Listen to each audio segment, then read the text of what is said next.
Oh, yo, couldn't hear me. Yo, yo, yo, good morning. Haha. uh, oh, and I still have it on the wrong chart. How fucking awesome of me.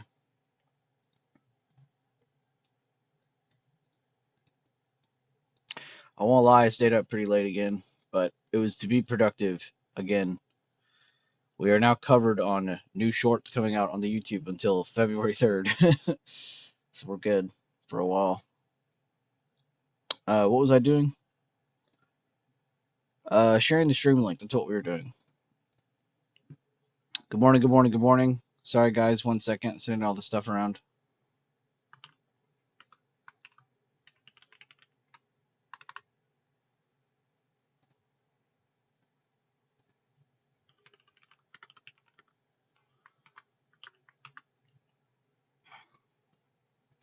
All right. Copy, send, and send. All right, cool. And then I need to turn on this so this doesn't do that, and this doesn't do this, and that, and this, and this, and that.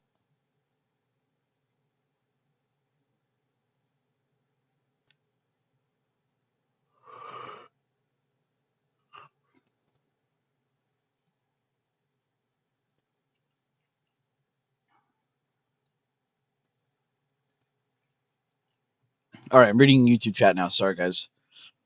Good morning, Matty Ice. Good morning, Garden Trader. Good morning, King Carnage. Good morning, Letter Buck. Morning, morning, morning to each and every one of you. This morning, guys, we're going to be starting at around 680. So we're going to be bouncing off of this level this morning at the open. Big decisive direction comes from that level because it's the PDCP. If we can get above this area, we're a little bit more bullish than bearish. If we stay below it, we're definitely still bearish. Getting above this isn't the end of the war, or isn't the end game. That would be just to help us get our price action into this, which would still technically cause us to be bearish if we remained under it. Can anybody tell me why, based on the old levels that we've been using? Again, I didn't change anything crazy, but guys, what keeps us mostly bearish on this chart? And I've said this trigger, I've said this condition multiple times over the past couple weeks. We just finally saw it break under yesterday, but what area is truly what's helping us with direction, right? Everything else is just kind of added on context from this area. But what's the most important area we've been talking about? Good morning, good morning. Good morning, Joe. Aloha. Thoughts on CJ Stroud? I'll be honest with you, I didn't watch any football this year. I didn't even know Kevin Durant was on the Rockets until like a month or two ago. So I personally can't say. I think it'd be stupid to cut somebody who only did bad in one playoff game. They just had like a huge win streak from what I saw, so I don't know why they would do anything. Anyone bitching about a quarterback for doing bad in one game is crazy. People will bitch about anything these days, though. That's another reason I stopped watching sports. It's just I feel like some of the bitching and complaining is just so insane. He's been bad for a bit now, not one game. Didn't they just get to the playoffs though? Like I said, I haven't been watching, but I'm just saying. You guys have one bad season, one bad game, and you guys go, "Oh my god, we need to replace this guy." Like, what are we doing? These guys train all their lives to get to this game, and they have one bad game or season, and everyone wants their head on the block. It's crazy. Bunch of children watching a children's game is how I see it now. I just can't watch football anymore, dude. It's so childish. And the game is getting worse. All they do is add rules, dude. Kickoffs used to be fun to watch. I don't even want to experience kickoffs anymore. I think football's gotten stupid. Very boring to watch now. I had to keep myself awake last season to watch it. Just boring. Don't touch the quarterback. Oh my god, he might cry. Thank you, Garden. We've been saying above 680 we were bullish, below we were bearish for a while. The main answer I was looking for was the 687. I've been saying if we get under this area, we should see more bearish moves. Our first big red day was under this level finally. So, but yeah, the old all-time high, guys. If you don't remember where that's from, we're just drawing it from over here. It's just an old all-time high. Nothing super crazy to draw.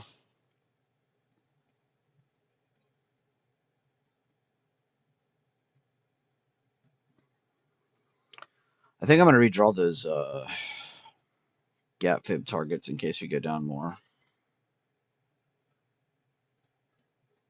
Pretty sure we hit one of them, yeah. Hit the 0.5 yesterday.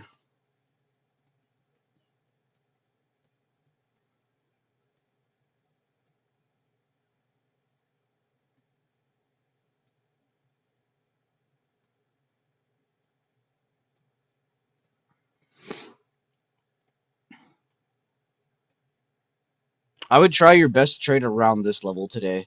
If we pop up, I'd wait till you get closer to this area. If we drop down and you're still waiting, I'd wait to trade around this. I would try to trade around one of these three areas today, guys. Are we all good on that, by the way? Give me a thumbs up or a yes or a no even if you don't understand. And the YouTube stream, let me know. Or drop an emoji if you don't feel like typing. Also accepted.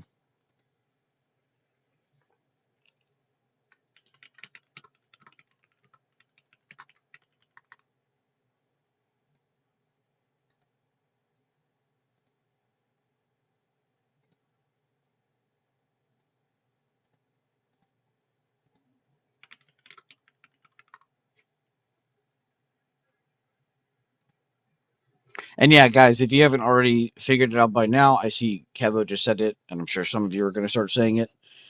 But today will most likely be an inside bar, but we'll see.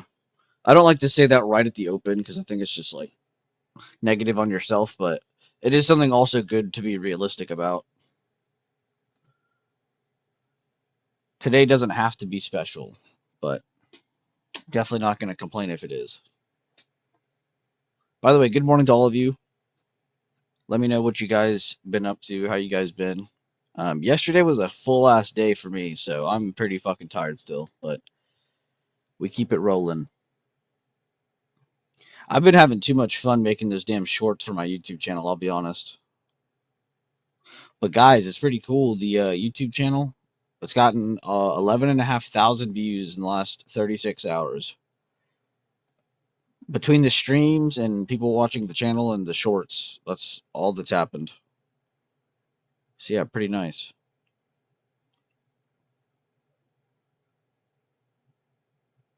I didn't realize this too. I just had my brain just woke up and just reminded me of this. But dude, this channel has 150,000 watch hours. When I went to go Google how much that is in like days, it was like over 6,000. When I Googled how many years that is, it was over 17 years. Is that not fucking crazy? People have listened to this voice for 17 years in amount of time. That's crazy to me.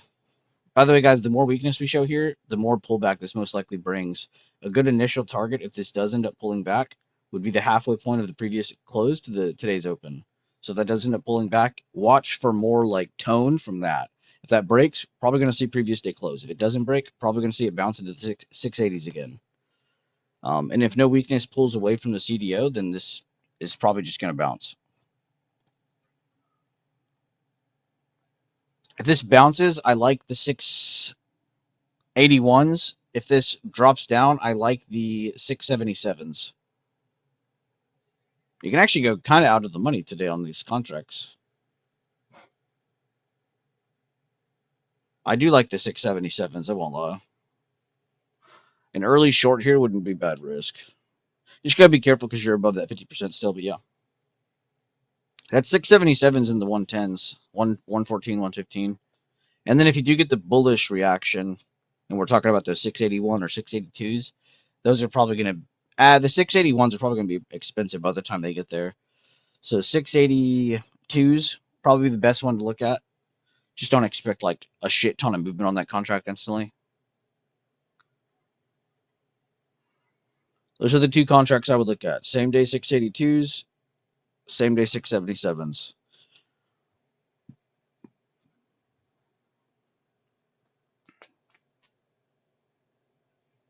Oh,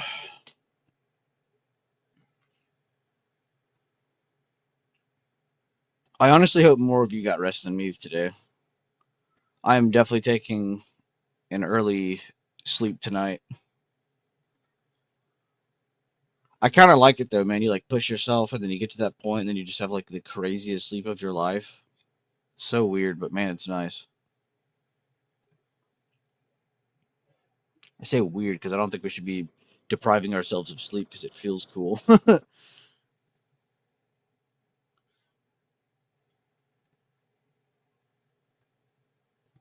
There's that bounce again. Could kind of see that that was possible just because again we're above the 50% of the gap up still, despite being under the PDCP.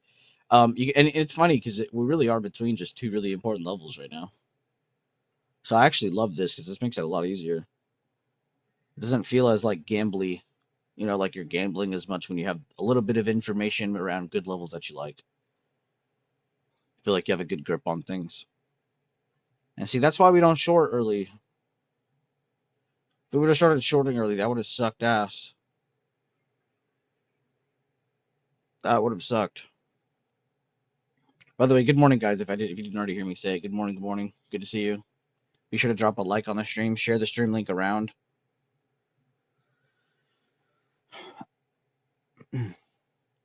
I can definitely tell people in my chat are like avoiding this week like a plague, so I guess that's a good thing. Can't complain about that.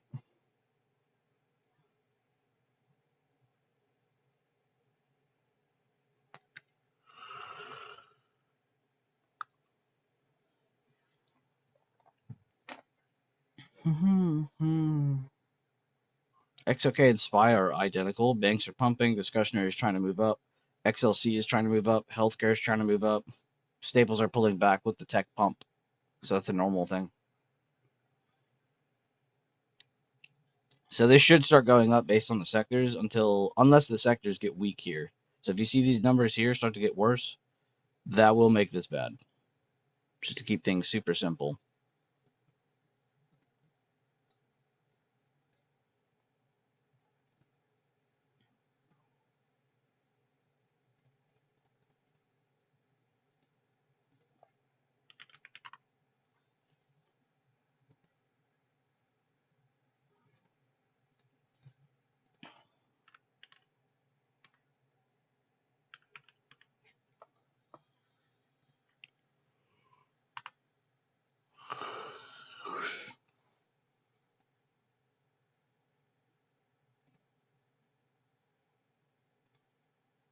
Dude, that Intel chart is insane. Just look at the Intel daily and then come back to me.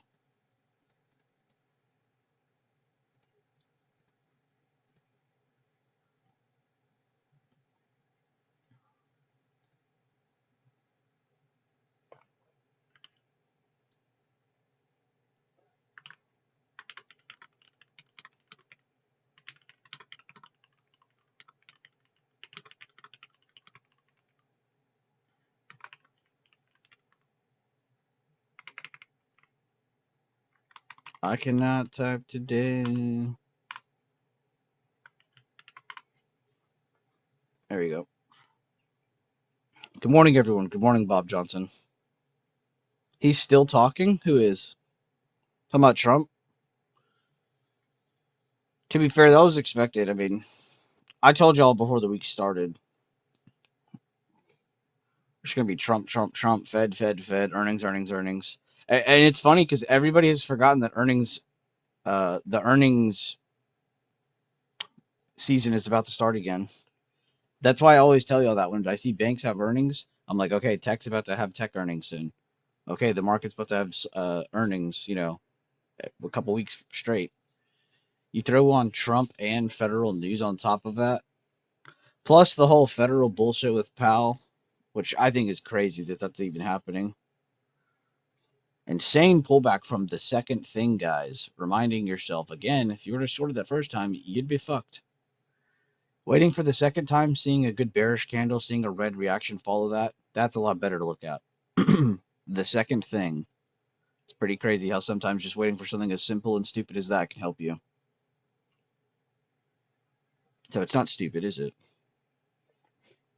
And not an exciting move. I'm just showing you your better move has happened from your second reaction of something. If you're trading the first reaction of something, you need to understand, just logically speaking, you are trading a lower probability scenario. You wait for that second thing. Now we're talking.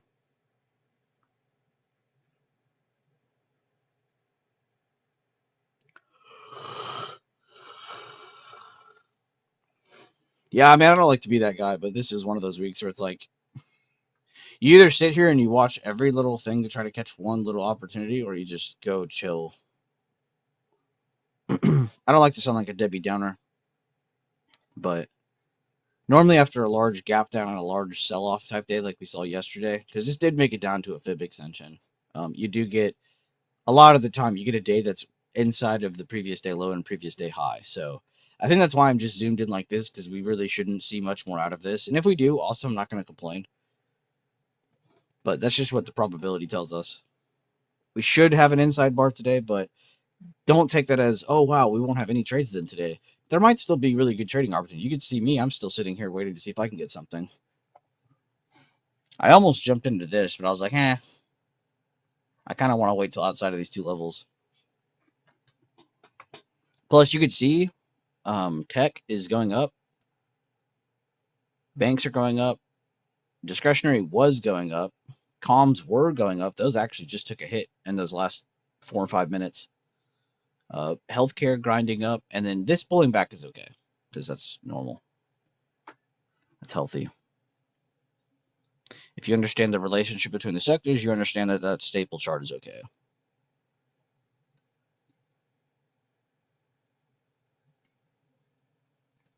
Let me know, guys. Is this zoomed out enough for you? Is this good right here? Trying my best to mention contracts too for you guys in case you're trying to do it on your own, but maybe you still like that help of understanding what contract is good. I pointed out that the 682s are most likely going to be played if we see that bullish reaction, which again is already good seeing this, but they need to get over that level. If we see more lower highs, if we see more bearish candles happen under 680, 67, that will lead us to believe that the halfway point of the gap up, that 678, 62 level, does want to potentially break. Right? We don't know that for certain. We just have a really good feeling about that if we see more weakness under 680, 67.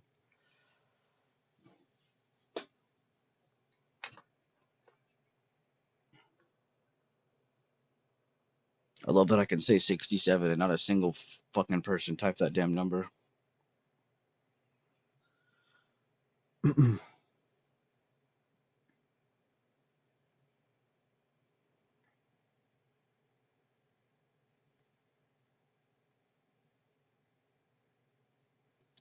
Man, I was watching a really old interview because I was making all those edits for my YouTube.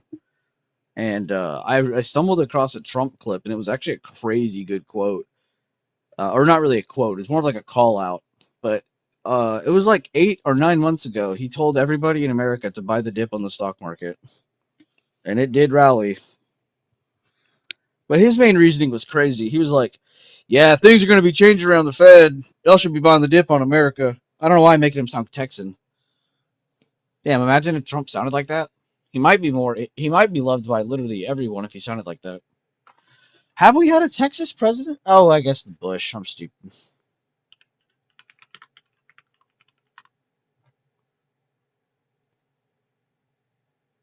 Dwight D. Eisenhower, Lyndon B. Johnson, Bush and Bush. Yeah, I knew that one.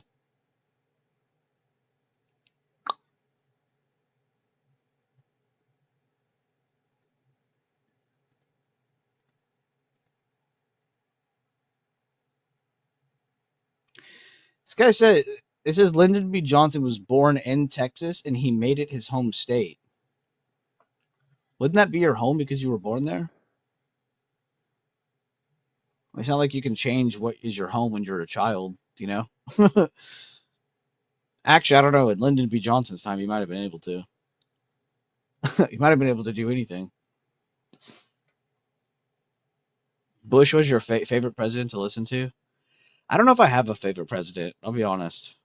I think it's crazy we don't have presidents that are like, not like a wartime president, but like, I think it's crazy our presidents don't have to serve. when that used to be like kind of the like set like requirement. You had to kind of like be a general or someone that was down to go fight. What happened to that? That's what we should have. We should make our politicians do that. You should have to be like willing to fight in a war to be a U.S. politician. That would be a cool law to make. I really want to show you one of the memes I made because I made a really fucking funny one that has to do with like U.S. like politics and trading and shit. I thought it was fucking funny. Because you guys know me, I'm not attacking the left or the right. I'm genuinely attacking just the politicians themselves. Because I think that's crazy. I think it's crazy what they tell the American people every week. But one of the clips though was like, it's the year 2349, and politicians are finally banned from trading stocks, and it's like this huge Iron Man clip.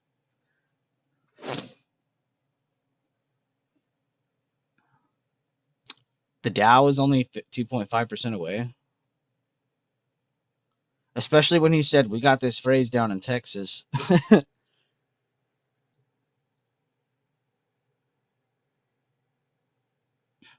Insert rap album soundbite.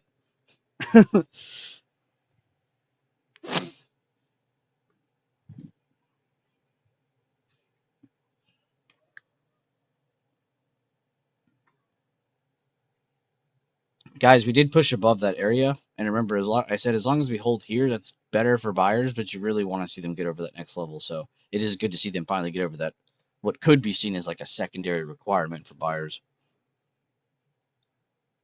I might take risk on that 682 here. Especially because I like that tech is moving up. But it's not over the level. Maybe we should be watching tech. What am I doing?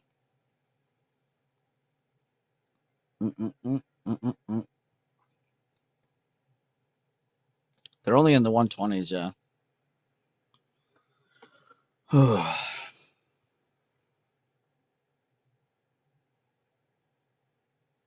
What a day. What a weird morning. It's only been 19. Can you believe it's only been 19 minutes from the open? I think this is why I don't watch the 1 minute right at the open too much, because it makes me feel like a lot of extra time has gone by. When in reality, it's only been 20 minutes. Yeah, the 682 was 125. It's in the 130s now. That's if you like this year, though. Definitely keep your eye on the ball. If this gets worse, this gets worse. So what does that do for you and me if we're long? It's a sign of caution. It's a, hey, get the fuck out, dude. This is getting worse. So we're going to keep our thumb on that tech chart. But we're trading SPY. Banks also hit a good resistance. We'll see if discretionary keeps picking up. Comms also looking good again. Healthcare also finally putting up a couple red candles. Ooh, and staples are going green. That's weird. Let's see what we get, though. This looks like it does overall want to bounce a little bit more. And I'm not going to lie, these contracts aren't moving the greatest. I know the price action just slowed down there, but even before that. Good morning. What is up, VC Ninja? Good to see you, brother. People over 50 love the Dow Jones. People with a working prefrontal cortex love the Dow Jones. That's how I would put it.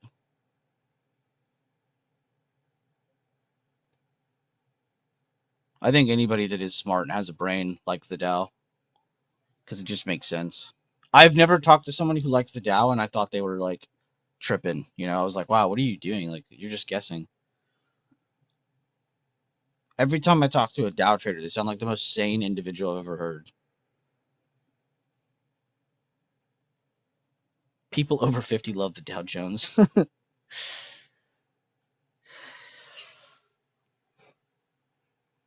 That is partially true, just because I know people that are younger definitely don't look at the Dow as much.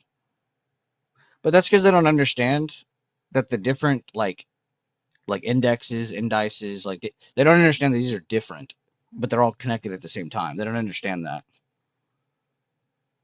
They think, oh, well, I don't trade SPY, I trade triple Q. It's like, brother, I didn't ask what you traded. I asked what you're looking at. Holy shit, look at that bounce. I was just looking at YouTube chat. That's already up. Damn, that was actually not a bad bounce.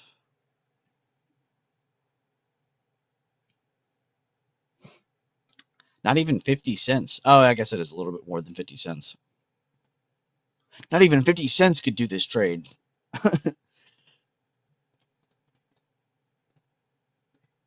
Yeah, I've heard of 50 cent, but have you heard of dime?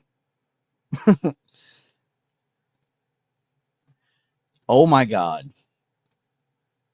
Oh my god. Oh my god.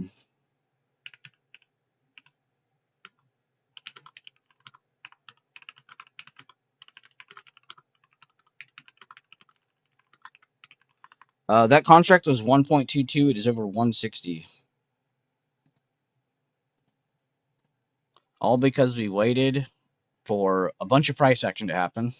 I'm not going to lie, I really like how that retook as well. I know some of my nerds in chat are going to point out the liquidity grab at low of day. And then I really like this hold here.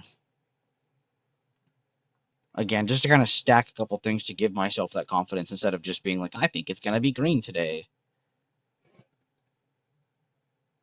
You know, so.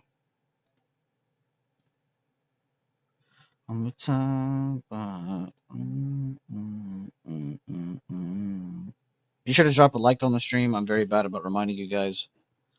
Drop a like on the stream. Share the stream link around. If you guys enjoy some of the updates, let me know. If you have any questions, let me know. If you guys want to sit here and go over random shit, let me know. If you're enjoying your time, let me know. If you're not enjoying your time, let me know. But yeah, good morning, everybody. Good to see you guys. And yeah, definitely not holding scalps too long today. We understand that this is a potentially inside bar day.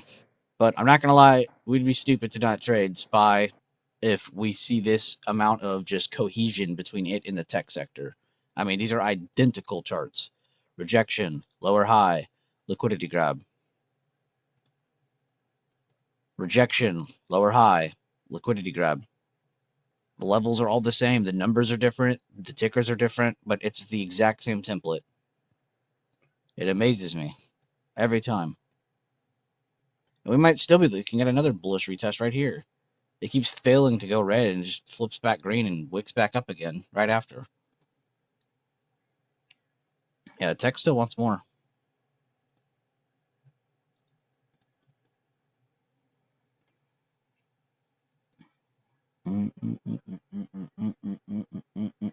Yeah, so I was going to trim it. I failed to do so. I'm going to definitely trim it here now. 1.58 from 1.22. If I don't like that this is holding, or that's not what I drew. If I don't like that this is like failing, I'll just cut the other ones. If this holds, I'll just hold runners. But I'm giving myself an extra stipulation. You shouldn't be sitting here with your runners going, well, if it breaks my entry level, I'm going to go break even on those. No, dumbass. Move your stop losses up. Base it off price action or something. Literally anything would help you here. But don't just hold a bunch of contracts. It's these kinds of days that make or break people. It's the days that aren't 100% bullish or 100% bearish. Anybody can look good on a decisive day, guys. It's not easy to be here when things aren't going exactly how you want it to go. And yeah, that contract's getting worse as prices going up. I don't know if anybody is in this with me or just trading on their own and seeing this, but the IV is definitely having an effect on the options chain right now. I just watched a hammer and 2 green candles follow, and it didn't move. It actually went down in price. So yeah, the IV's messing with the prices right now.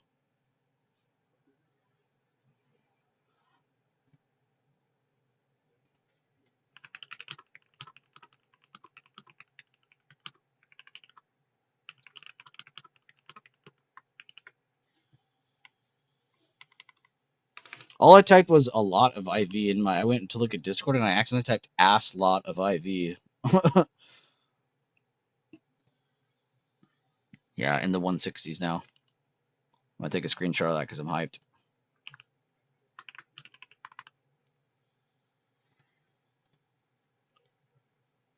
Yeah, we'd be stupid to not take that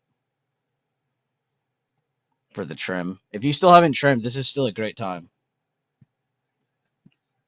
Is anybody in this with me? Is anybody trading this with me? Is anybody trading this on their own? I just happen to be mentioning it at the same time. And if not, are you getting a mental rep with me right now? Oh my God, we're still going. I just had that song hit my head. And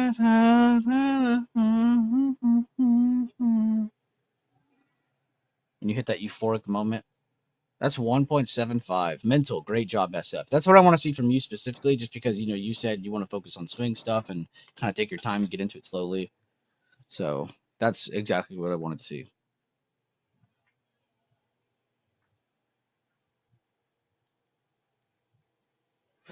And SF, I might send you those videos I sent Nardle Baby real quick. Is that cool with you? So these were for Nardle, but actually I just had a brainstorm. I was like, man, why don't I send these to her too? Oh, I have to go re-download them again. Isn't that awesome? You're probably going to laugh at me when you see some of these clips because you're going to be like, haha, you hit the record button. All right, I'm getting them now, and I'm going to send them over to you. I'll just put them in that channel. But I know Nardle would not mind this at all. Because Nardle's cool. Guys, we're still pumping. What? No fucking ways. It's about the 200 a contract. Hold up. I can't send you these yet. Okay, I'm taking there.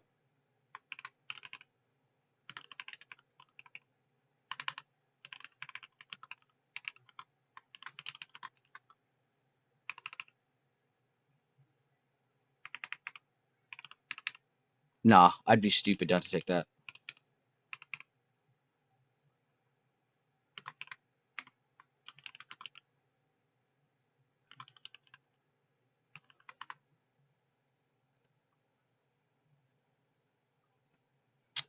Man, that Chris guy in chat, I always check the links he sends, and I'm always like, man, is this a scam link? And then I click it, and it's like always something just helpful. I'm like, okay, wow.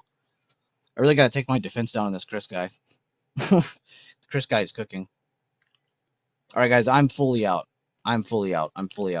Trim was 160. Full TP was 198. I tried to get the TP or full TP at over 200 because I just thought that looked cool, but I couldn't. So I had to drop the quote down instantly and go to 198. But I'm not fucking complaining. I am not complaining.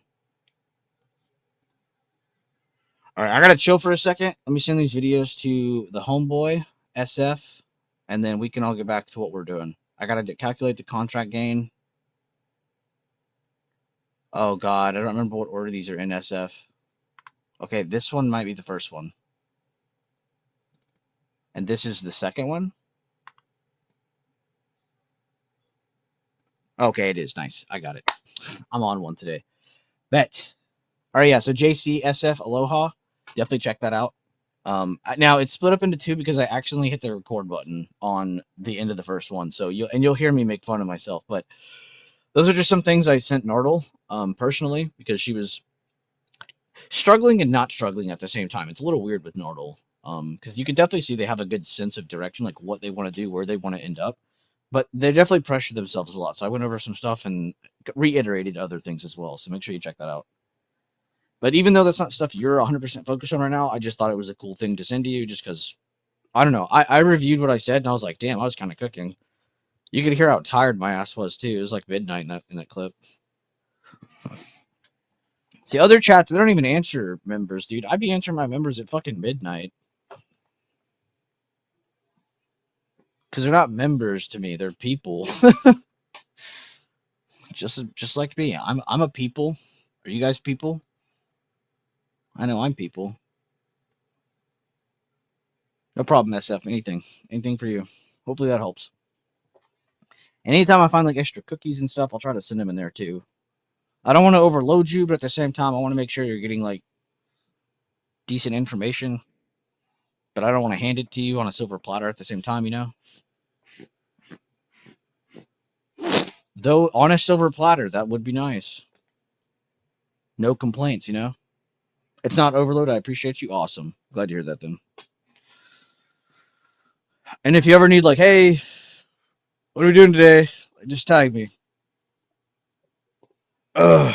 I'll be honest with you, I'm not trying to overtrade now, especially after doing that trade.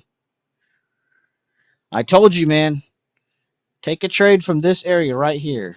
From this area, whether it's under it or above it, I don't care. We're taking a trade from it. And before that, I said our trades need to be around one of these 3 fucking levels. I'm actually very happy about that right now. From my point of view, it's always risky to be like, guys, I like calls here. I'm gonna get in here. I like these 682 because it's like you're showing other people that you can trade indecisive days, but there's a method to it. You can't just jump in randomly, and you can't think you can just hold forever, right? Do you know how many people that would still be holding my trade, thinking that they're correct, and they might be. I might be the wrong one, but I think it's just crazy to think that you have to hold trades as long as you can. I don't see how that's feasible, right? So sometimes before the slowdown has happened, you need to understand, all right, I think I'm going to take this here. I'm very proud of the gains I got. You just need to understand that is a perspective. You don't need to always be like, well, it didn't stop. It didn't go against me. I'm just going to keep holding for the moon.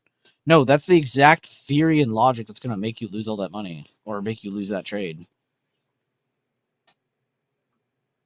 But yeah, I hope you guys enjoyed that.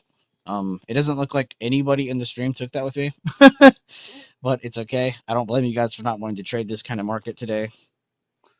SF did trade it with me mentally, so I appreciate that. I guess I need to quit talking like that too, because it's not like you guys are sitting here waiting for callouts all the time anyway. I'm just so used to that because that's how you talk to people when you're like the Discord owner. You're like, all right, guys, who caught that? Just to kind of get like a review of things, stir up emotion, shit like that. But I probably need to quit saying that to you guys because you guys are a little different. In most chats, it's like call out, call out, call out. In this chat, it's like, yeah, Bueller mentioned that thing. And then you guys are good at it too. It's not like any one person is doing all of that. Though I do call outs, I don't like to say that word because it just brings around the wrong people. You did? Shit, Joe, that's my bro right there. Good stuff. I'm happy to hear that. But yeah, I need to quit asking that. Y'all shouldn't have to feel pressure to be like, did y'all catch that? Did you get this? Did you get that? Did you do this? Did you do that? It might even cause you guys to overreact. I want you to act on your own. I want you to act on your own will. I want you to do it on your own. You could sit there and give me and anybody other people credit all you want, but at the end of the day, you're the one who has to do it. So you should be the one that has to learn it. And Rocks caught it? Bro, now I'm happy. Joe and Rocks caught it? I mean, I was already happy, to be honest. I'm just happy to be here. But that is like a cherry on top, of my opinion. When I can like go through a cool little play that actually makes sense and some cool people in the chat catch it as well. Good shit, Rocks. I'm actually very happy to hear that from you.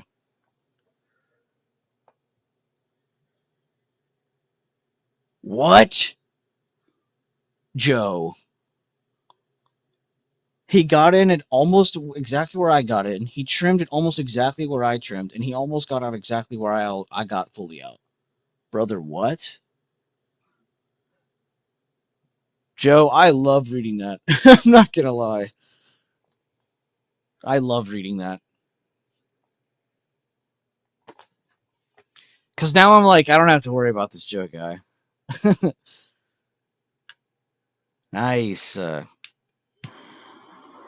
And if you guys didn't catch anything, y'all do need to be getting mental reps, right? If you're like sitting there and you're like, I don't really like that, what Bueller's covering, like that's fine. You don't have to. But you should still be sitting there going, all right, let me get a rep on this, or let me just see how this pans out. Even that, just something as small as that. I really believe it builds up your muscle memory and it really helps with like your intuition. And I think that's perfect for the kind of strategy we use because we're already looking at a lot of things like their probabilities anyway. So I think that just adds on to that. Bouncing.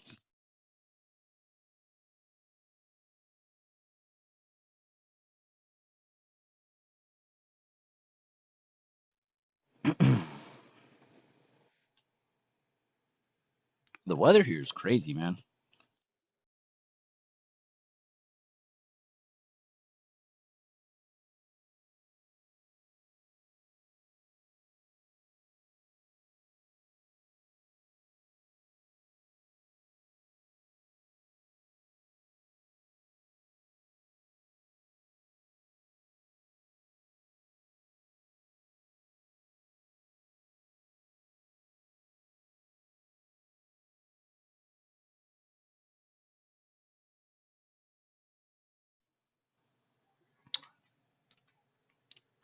Only 5 contracts?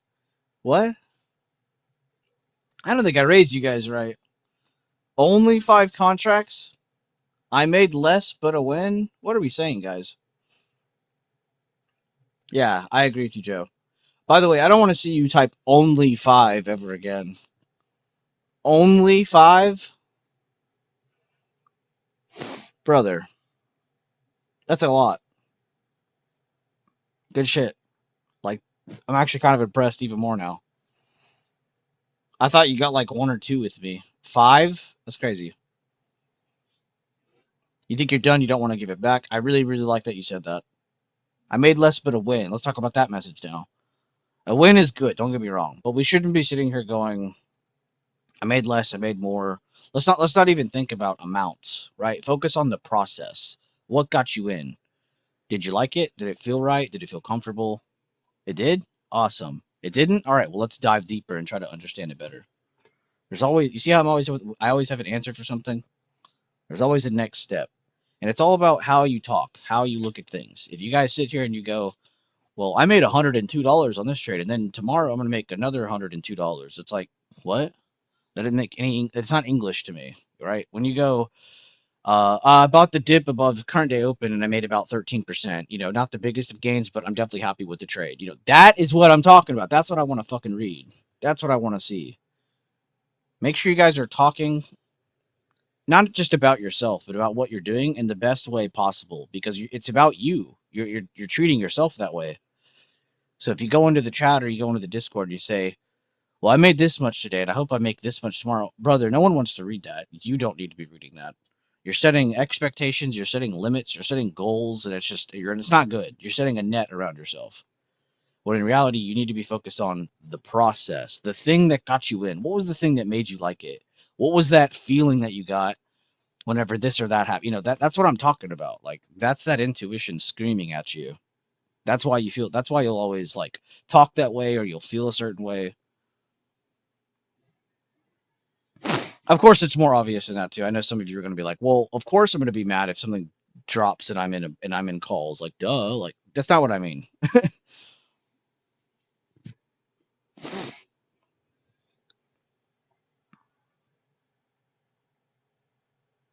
Okay, so you got in a little late and then got out a little early. Honestly, Rox, it's probably because you got in a little late that you were like, I'm just going to get out because I'm up and I don't really, you weren't really in the exact same entry as we were. So that's honestly really smart on your part, in my opinion, if that's what you were thinking. If you were like, I'm kind of late to this, let me not be too greedy and hold this forever. That's more or less just like understanding yourself, I feel like that's okay. I don't think I don't think what you did is bad, is what I'm trying to say. But I like this stuff because you, me, and Joe, we can go over this a little bit deeper. You, me, and SF and Joe, like we can go over this because we actually traded it together. So I can be like, yeah, like, how did you feel when it was at the 110 mark and it was kind of just like stopping and then it rejected? How did you feel about that? It's like you can actually dive deeper on some of that stuff because you actually did it. Trump is off stage. All right, time to dump. Actually, I don't know what it's going to do with him off stage. He's in Switzerland right now, right?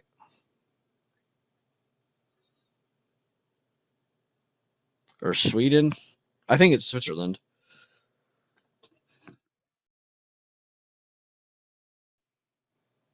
Davos? Yeah, that's such a cool name. It reminds me of Game of Thrones. Isn't there a city of Davos in fucking Game of Thrones? Am I tripping? Did I just have elite ball knowledge? Somebody Google that. I'm not moving. Is there a city of Davos in Game of Thrones? Did I just cook?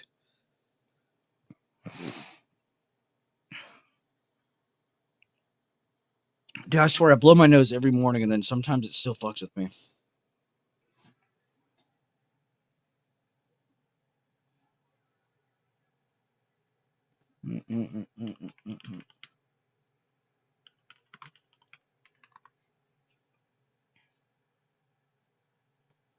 Oh, that's what it was. That guy's name. It was the king. It was that other guy's name, not the king's name. It was the guy that serves with Jon Snow at the end. He was with that like weird witch in that guy, and then he went to Jon Snow. That guy's name is Davos. That's right. Okay, you have elite ball knowledge, Bob Johnson. Yeah, King's Landing.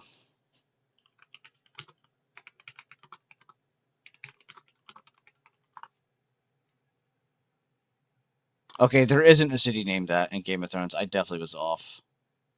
I was thinking of that guy. Doesn't Davos sound like? Oh, you know what I'm thinking of? What was the city that what's her name went to go train and become a badass? That's the name. Bravos. That's the name I was thinking of. I think. Yeah, I haven't seen that shit in forever, but man, it's good.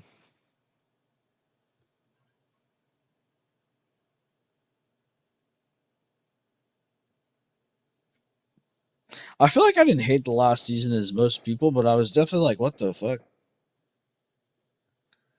You swear it had a city too? Yeah, it's when you say it out loud, it sounds like it, but no. I just googled it. There's not. I just talked about the Onion Knight. Yeah, Dracarys. And then what's that show? What's the one with the? It's like the other show after Game of Thrones. And it's like 100 years before that show. That one's good. I need to get back on that. Every time you think Trump's going to deliver an important speech, it's a victory lap instead. Always a swerve with the guy. That's very accurate. Yeah. Always a swerve with the guy. What a way to put that. But yeah, I would agree. He's been like this ever since the beginning of his first term. He's very volatile. I'll say that. Sometimes for the good, sometimes not for the good. But yeah.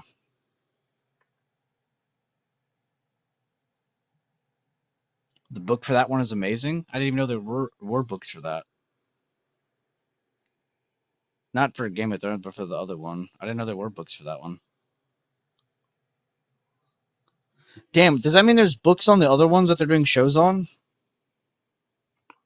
They're doing one with like a night with the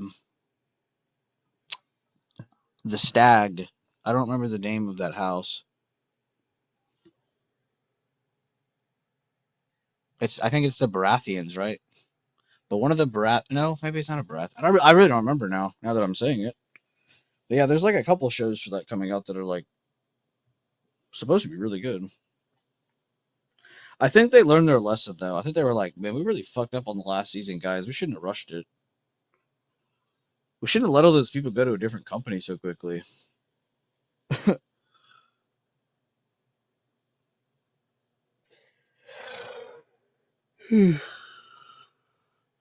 I don't know. That's kind of cool how it came down to that area again.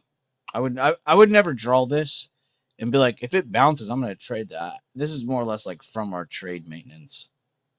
But it is important to understand like why I drew that. It's kind of an on the fly, if this breaks, I'm out type area. But it's just hammers because there's wicks there. It showed that at the bottom of those candles there's buying pressure. So if that was to break, that would bring selling pressure. Holy shit, we're going up to the 684s.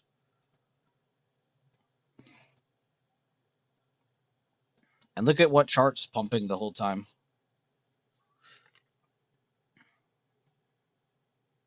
I told you, man. All you gotta watch is this chart. It's like a cheat code. I say it every day.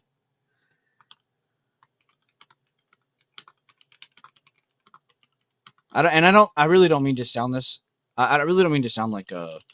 I have to always make this clear because I really hate people like this, and I use hate very lightly there, but I really hate when people are like, "Look how great I am! Look at this! Look at that!" And like they're using like the success of their recent success to be like credit for them, right? It's like use this and this that proves to you that I am legit. Like it's like no, dude. You shouldn't be in anyone's stream or chat like waiting for them to make you rich. You know what I mean? I make that very clear to each and every person that signs up in my community. or doesn't sign up in my community. You know, it's like you're gonna have to do this on your own. You can use anybody in here as like a guideline, or me as a guideline, or the system and stuff, but like it's all on you at the end of the day. If you go broke, that doesn't affect me. If you get rich, guess what? That doesn't affect me. That doesn't affect anyone else in chat. So you are technically on your own path. But it is nice having a little bit of reinforcement from everybody, whether you're signed up in the chats or not. And like anybody can go in there and get a little bit of support or reinforcement, just because it's like, hey, we're all humans. We got emotions. It's not always easy. And as I've explained a billion times, and I'll explain a billion times more, maintenance is the hardest thing. It is the hardest thing to continue doing the same thing over and over again. Anyone can start. It's hard to finish. It's hard to maintain. And I promise all of you understand that just as well as I do. It's not like I'm saying something you guys don't know. You guys know damn well it's hard to stay alive, I guess you could say.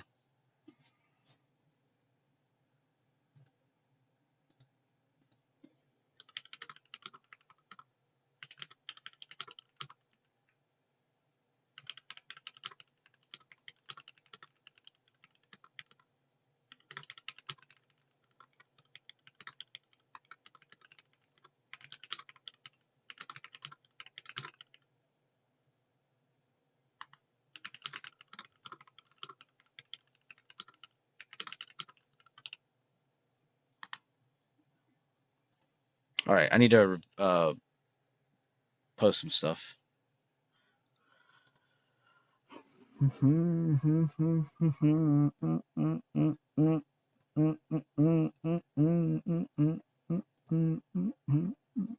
like a 3-bar. I didn't even realize my entry was basically a 3-bar play. Is that the 50%? No, I did right.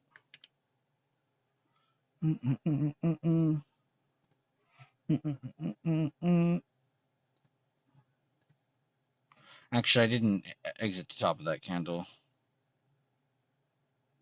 It was the one before it. No, it was that. Hold up, now I gotta go look.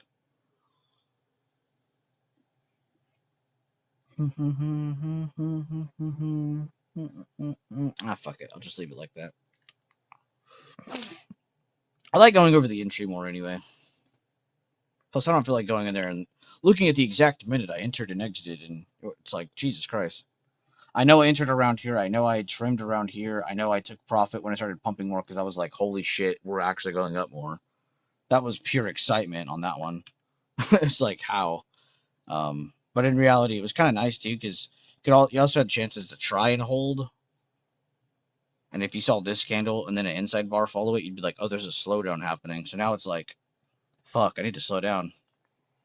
Like, even if you didn't sell here, it's like, all right, I definitely need to sell here, because this is screaming, hey, I'm trying to slow down.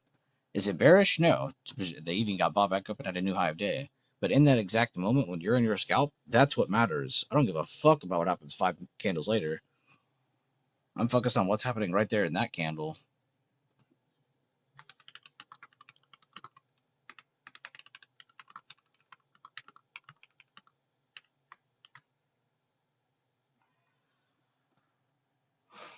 And Kitty Toe, glad to have you in the stream. Honestly, I was confused because I'm not used to people joining my chat without saying anything and then signing up. That's not something that happens.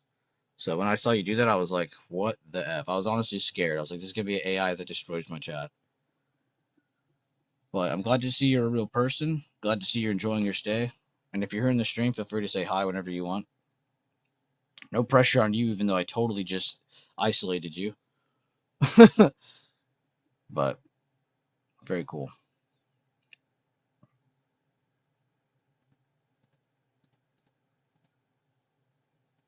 I didn't even do the math, did I? Here, we'll type it out first.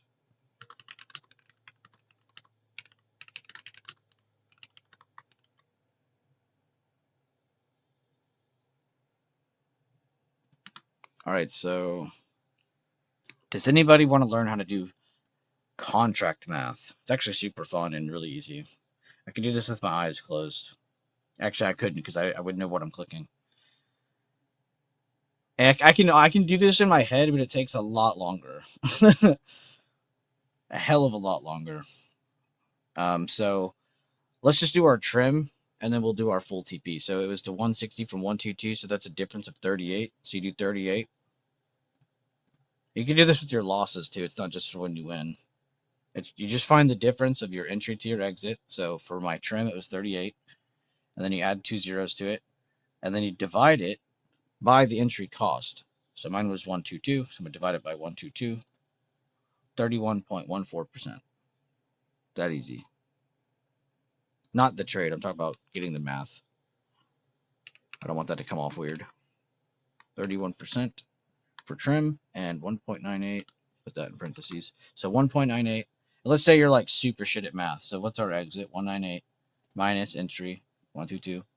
That's the difference, right? Clear that shit. 786. Add your zeros. Divide it.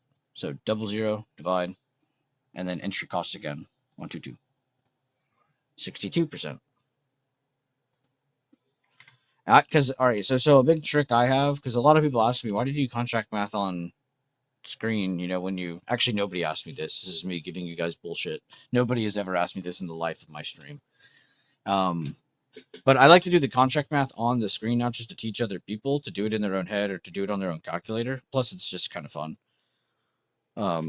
But it's because I don't look at percentages when I'm trading. I don't look at my contract. I don't look at that stuff. I see the quote, sure. I see the number moving, sure. If I really wanted to stare at it, I could.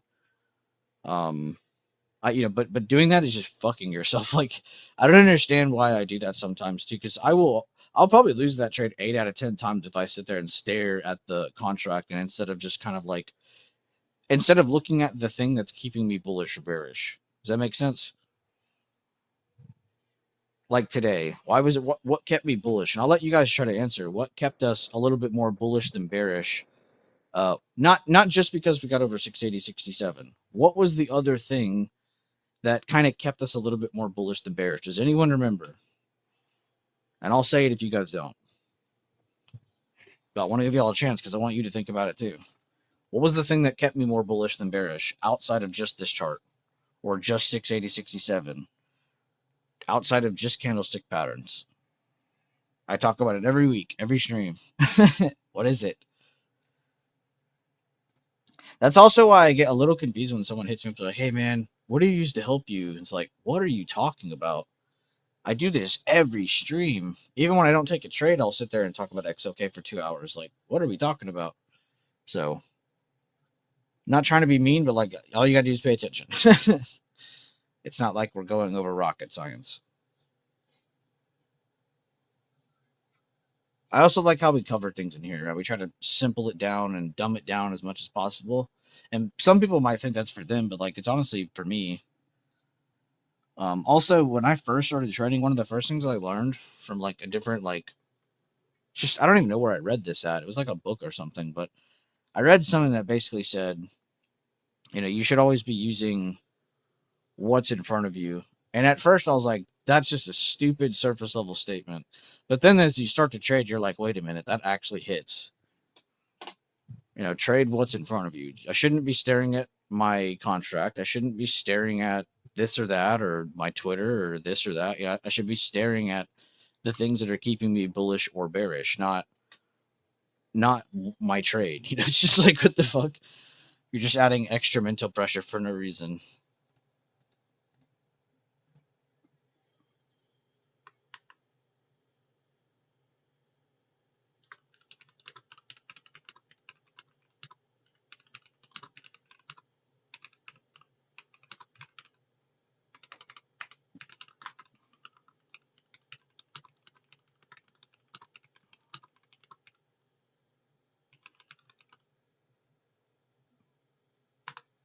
All right, sorry. Posted my review. Back to YouTube chat. Tech, exactly. XOK. Good job, Aloha. Good job, Garden. Good job, Gary. Yes, that is exactly it.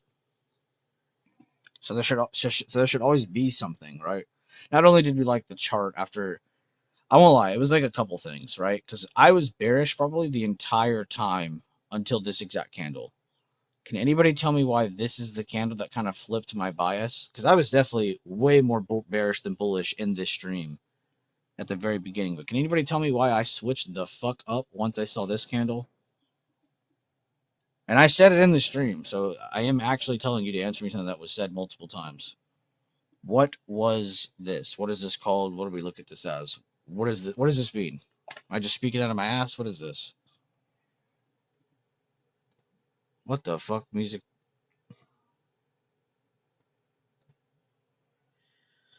Good job though, nose. What is this one though? Also, what's up with these retracted messages?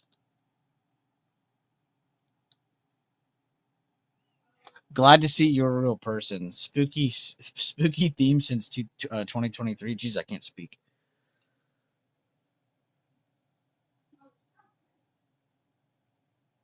Inverted Roboros. Are you Kitty Toe?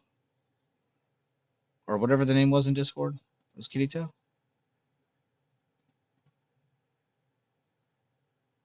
Yeah, Kitty Toe. Bro, what anime is that from? Is that Rising Shield Hero? Oh, you're Kitty Toe. Okay, good. Glad to have you, dude. Oh, Sword Art. Fuck, I'm stupid. How dare I get that wrong? My bad. All right, does anybody want to get this question right? Or do you guys want me to answer it for you? Why did we switch from being a little bit more bearish than to bullish because of this? Why? Does anybody know?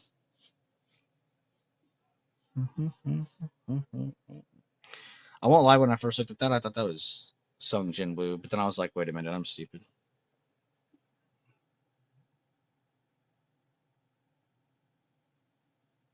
All right, nobody's getting it. I will answer it then for y'all, because some of you probably got a little busy. All my nerds got busy, it looks like, because they would have gotten this easily. Liquidity grab, it's a 90%. The break and retake of something important, right? So why is this low important? Because this is where the open is. This is where we make our initial decision making, right? And then we kind of add on to it with these other levels outside of that, right? So seeing this break and retake is a sign that we went from bearish invalidation to bullish validation. The retake of this, right? And that's where it was like, okay, I need to start looking at potential buyers here, right? And that's where I'm like, all right, is tech looking good? You can see they're kind of going up towards this as well. Once they get over this, we start to get a little bit more confident. And you can go back in the stream. I was even more confident before tech even got over this, but it was definitely a lot nicer once it got over, just to kind of add on that extra cherry on top, right? So you can see we're not even just using candlesticks by themselves. We're not even just using SPY by itself. Like there's other things to help us kind of create higher probability scenarios. I used it at all my stock stuff to remind me not to take it too seriously. Oh, that's true. That's actually a good reminder. Very cool. Going back to admin work. Bet. Thank you, dude. Thank you. I just appreciate you stopping by for even just a second. I know you've been here, but just see you type is cool. All right, guys, back to being serious again. Even though I've been serious the whole time, we've been throwing questions at you this entire stream. I don't know why I said we. It's just me in here. But yeah, how have you guys been? How's everybody doing in the stream? How are you guys doing in your trading? How are you guys doing outside of your trading? What's everyone up to? It's been an hour since the open. I need a vibe check. What is the vibe check overall? Also, thank you guys again. Be sure to drop a thumbs up on the stream if you're enjoying yourself. Share the stream link around if there's, if you have like a trading friend that you're like, hey, come join this community. These guys are pretty chill. I also make it very clear when you guys join, please don't just instantly sign up. I don't mind it, but like you're not going to hear me complain about it. But I really complain about it when I see people just join and sign up and then instantly just start failing and think like, what the hell? Nobody's helping me. It's like, brother, you could have joined here for free and absolutely paid me not a single cent, learned everything, and had a better time than if you paid me and tried to force feed things down your throat. Because that's kind of what people are doing. That's literally what I see when I see that. I just see somebody who's full and then they're like shoving more food down their throat. It's like, what are we doing? We're just gonna explode. It's insane. Like, how many people do that? And then they'll turn around and be like, "What the fuck, dude? I paid you $25 over the course of 2 months, and you didn't make me rich." Like, what? Whoever said you'd get rich in here? I've never once told anybody they'll get rich being in here. We go over a strategy. People like the strategy. That's about it. I don't like to sound blunt, but you guys need to understand, like, there's so many people out to get you. I just need you to know you're in a safe place here. Don't sign up. If you want to support the YouTube, you want to support the Discord, that's dope. I love you for that. But if you're someone who's in a position where you can't do that, don't fucking do it. Learn first. What do you want, Lily?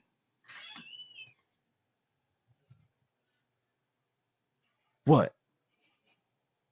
Huh? How'd you sleep, Lily? How did Queen Lily sleep last night? Hmm?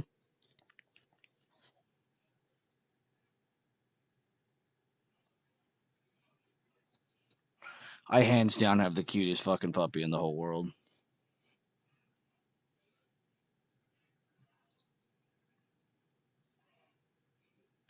She has insane senses too. Like, I know dogs have good senses, but like, this dog has insane senses. She was outside. I don't know how the fuck she heard me. I was all the way down the hall. Like, I'm talking like 30 plus feet. Like, I didn't make any noise. I'm just walking towards the door, and she heard me and just like busts open the door, fucking runs down the hall, sees me, and goes, "What's up?" This dog's fucking crazy. What do you want? What do you want? Huh? What do you want? I gotta focus on streaming. You're over here trying to mess with my strings. Come on. Go hang out in there.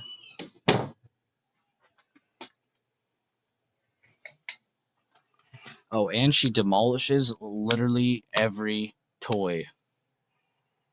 And I'm not talking those bullshit ones, man. We get those like super tough toys and she rips right through them. Watched a guy take trades in Forex by flipping coins. What? Do you have any clips to link from that? That is fucking insane. Ended up with a 70% win rate? Damn, bro. He just got that luck. Because that is just probability at the end of the day. But the more you flip that coin, the more even your results come out, though. So I don't understand that one. That's crazy how he's at 70%. Because, you know, the more you flip a coin, you know, eventually it is going to even out more times than not. That is how it's supposed to work. That's fucking insane. I couldn't do that, man. I'm sitting here thinking about, like, my blood pressure. Like, let's think about that for a second, right? You're sitting there and you're like, I don't really know if I like spy puts or spy calls. Huh. Turns around. Let's use our magic coin.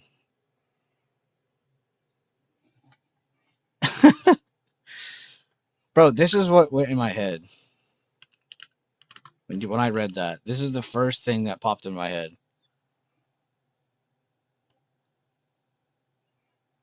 The magic conch.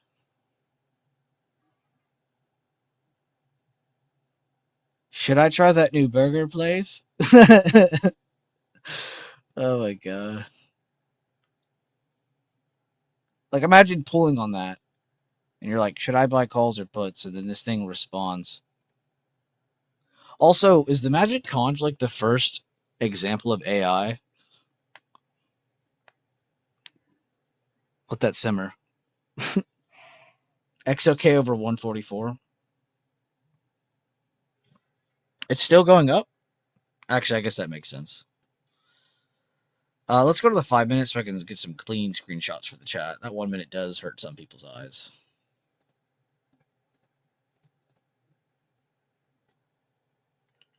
I mean, I spam this chart in my chat every week, and I say the same thing every week.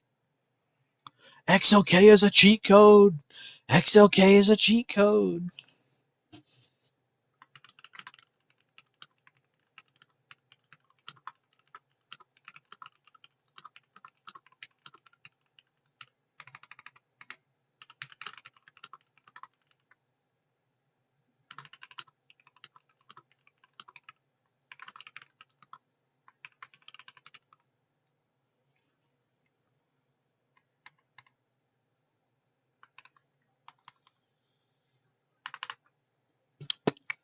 All right, now keep your eyes fixated on this chart. When I click on the next one, look how much of a cookie cutter it is. It's the exact same cookie.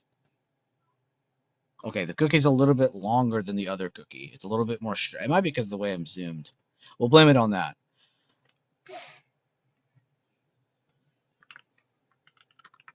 All right, charts are in the chat. Chats are in the chart.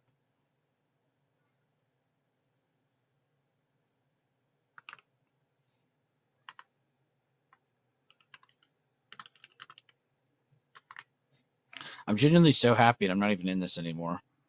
That's when you know you're enjoying yourself, when you can miss out on some gains, and not even gains, because like I like to look at this realistically, and all of you should be too, right? When I took my trade, and I want to go over this because this is something that all of you are going to think about too when you're in your trades. It's a bit of like a weird gray zone, in my opinion. But took my trade 31%, over 60%, sure, whatever the fuck. But let's say I'm sitting here still staring at this like we are now. And I look back on this and I'm like, man, imagine if I had held, and that's the direction I'm taking things, right? That would not be good.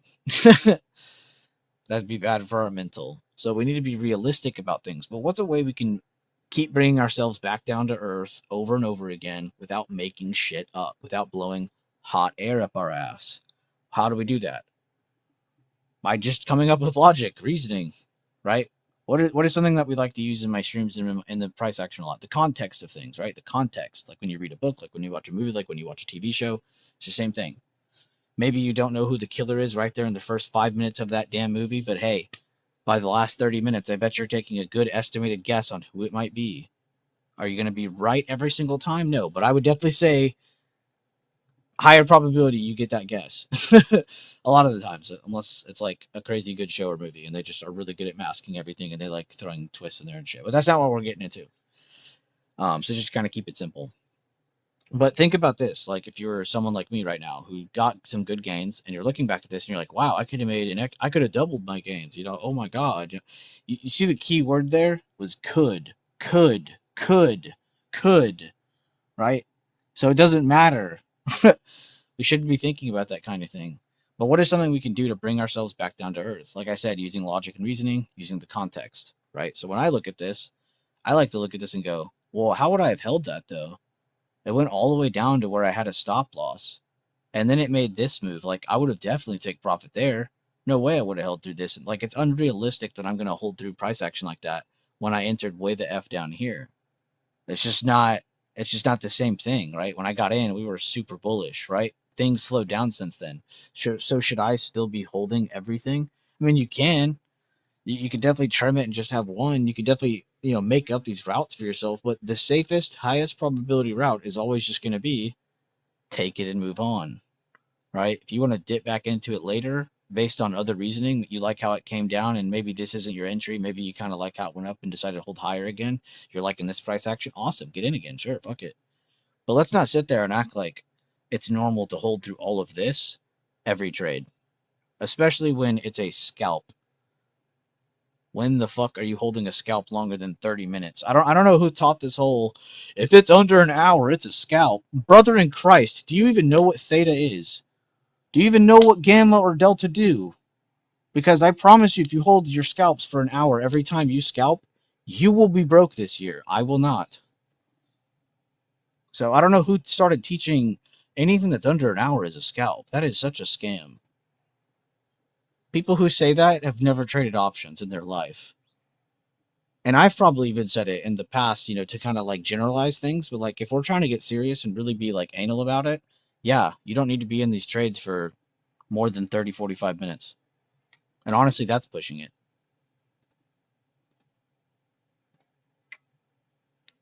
I sound like I'm like mad. I sound like I'm yelling at somebody, but and in all genuine seriousness, like It's just, that's a serious thing because that's something you're all going to, you know, experience. And it's a weird thing to think about. It's not as easy as like, well, this is what your strategy says you should do. This is what your indicator says it's to do. It's like, okay. And it's not even like, I like what Lunar said. People that skip contract math confuse me. And it's okay if you guys do, but you should at least understand what you're looking at when you're looking at it, right? When you guys are scalping, what are we worried about? Am I worried about theta, gamma, or delta? What is the Greek that I care about the most, ladies and gentlemen? And I promise you, some of you are going to get this wrong, but don't take it personal if you do. It's a little bit of a trick question, and you guys have definitely heard me give this answer more times than not. I'm telling you right now, it's not theta. Gamma, exactly, gamma.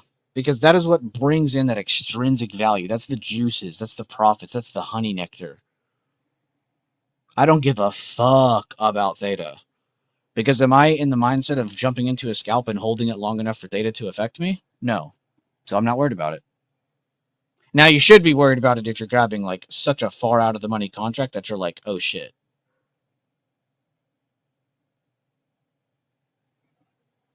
As your gamma goes in, or as your gamma, as your contract starts pushing from out of the money or even at the money to in the money, your gamma feeds into your delta, which is your extrinsic value, which gives you your profits, right?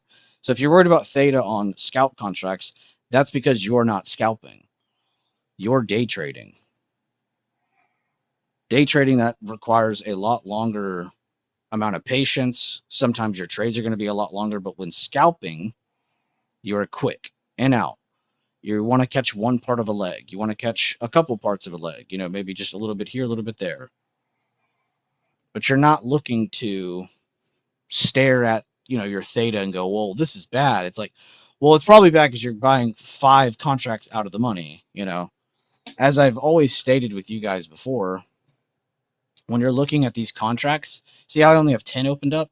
You only need to be worried about the at the money mark, right? Which actually, let me open this up a little more. There you go. I was waiting for the color to update. There it goes. So you see how it's like purple to black, purple to black. It's your different ranges. You're out of the money to in the money. We all understand that. I don't think anybody doesn't know that in here.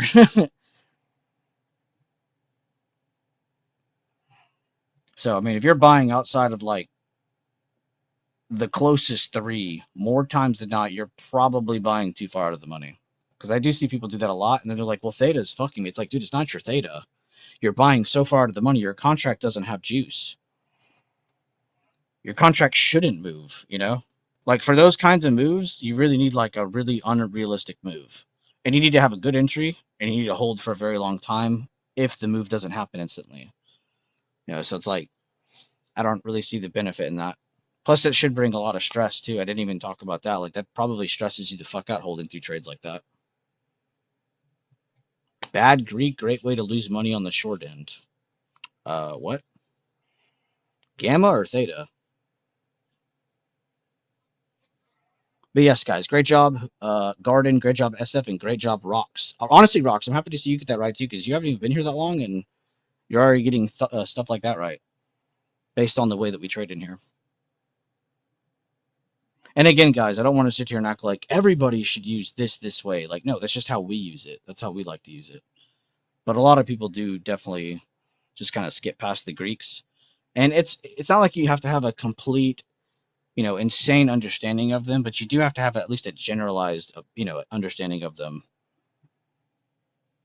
Because there are a lot of people who just kind of skip over them and they're like, what the fuck, dude? Why is my contract so bad? They're like, dude, all the IV or all the volatility or all the this or that. It's like they don't even know. They're just saying shit. I've seen people come in here and say VIX is a scam. It's like, what? And you'd be surprised how many people we've seen type that. VIX is a scam. We're like, one, I don't even use VIX. It's not even on my damn screen. Two, it's like, volatility is needed, brother.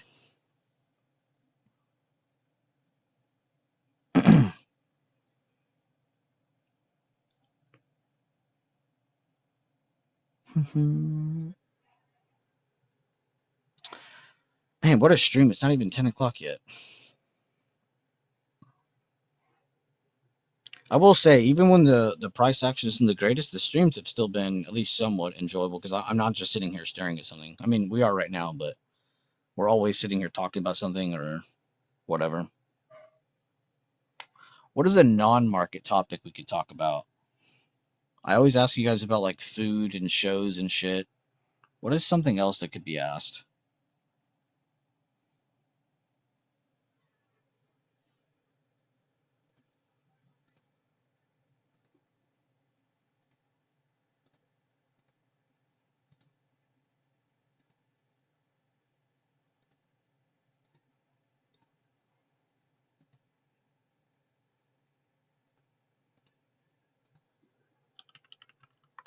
Damn, good shit, Kazuki Odin. Been trading in the shadows and passed an eval recently. Decided to sit today out. Look good with the 4 retest of CDO though.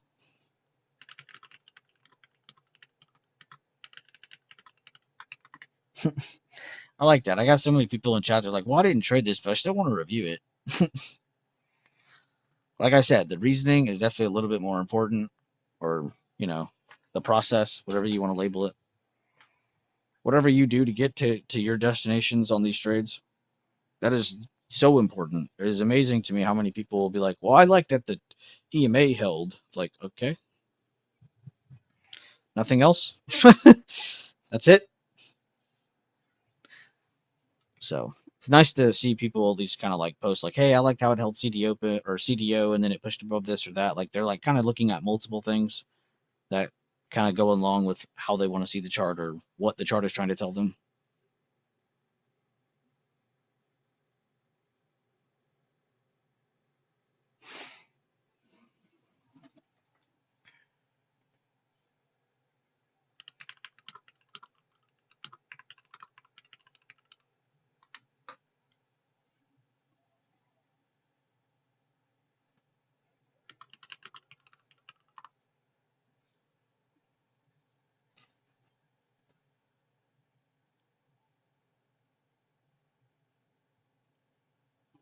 Today's Wednesday, right? It's a weird week.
XLK and SPY above yesterday's high. That's the update I'd like to read. Let's check out a larger time frame. Man, I gotta zoom this back out. It is so annoying to look at that much space on the right. Because I like to see the left, but there's so much space on my right side charts right now. Look at that 30-minute, dude. I had a lot of fun going to this time frame yesterday. I'm not gonna lie. I think I'm gonna make a change to look at it a lot more this year. It used to be my literal go-to time frame, and then I just stopped looking at it a whole lot because I got so used to looking at 5, 1 minute, and daily. That was it. And I still do that, but the 30-minute is so nice, man. When you just like aren't trading, or maybe you are looking to trade, you're just kind of like chilling and seeing like the overall setup, more from like a macro view. It's really nice to go look at the 30-minute. It's just so damn clean. Honestly, there might not be a time frame I hate. Like I don't really like the 4 hour. I'll be honest. I think the 4 hour is really shit. But yeah, I mean, all these are pretty good. Even like your swingers at like the weekly time frame. 30-minute and 2 hour favorite time frames. I've heard a lot of people say the 2 hour these past like 6, 8 months. Yeah, the 30-minute is hot. 2 hour though, man. I need to wake up on that. Apparently, I've been seeing a bunch of my people say the 2 hour. I don't like the 4 hour candles because they just look like really funky. I don't, like they don't look like candlesticks half the time. I don't even know if that if what I'm saying is real or not. It feels that way when you're looking at stuff. See, it's like I can point out a couple here and there, but just a lot of it just feels clunky. You know, I think that's what I mean, clunky. I don't think I mean like it's shit. You know what I mean? Let's see the 2 hour though. Yeah, see, it's a little bit more spaced out. That's a lot better. Like not everything's clunky. What the fuck? I'm watching a 2 hour candle move like it's a fucking 1 minute chart. That has to be a glitch. Yeah, that's a glitch. I was like, there's no way that's happening. That would actually be crazy. I didn't know what to think when I saw that, to be honest. Because I'm like, wait a minute. This isn't a small time frame. Or a smaller time frame, you know what I mean? Very nice, though. I guess that's something I could ask. What is everyone's favorite time frames? Me and Lunar here already shared. But what did you guys... what did you guys like to use? Sorry, brain farted there. Also, good update, Joe. I didn't know if I said that or not, but good update.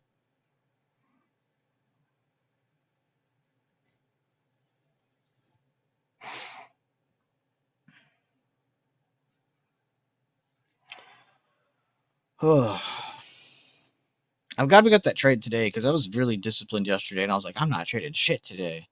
So I'm glad it kind of paid off because I was looking back at yesterday and I was like, damn, man, all I had to do was just wait till after lunchtime and I would have been fucking home free. Because right here was like, in my opinion, very obvious bearish price action under bearish levels because this is where we're bearish on tech. And then if you go to SPY, it's the same thing. If I go up a little bit higher, it's right there above its head. And though we didn't get to this, we did go up to a drawdown 50%, which I explained in that video I shared yesterday. And the same thing happened there right before the lunch session. Then bam, just kind of opened up. So that one definitely required a lot of patience if you were here all day. So I'm glad I waited, but then at the other end I was like, I kind of missed out on some stuff. So I'm glad I got to make up for it a little bit this morning. And look at it now, it's just fucking pumping. 685s, bro. Well, we're not getting an inside bar today because that just hit above the high.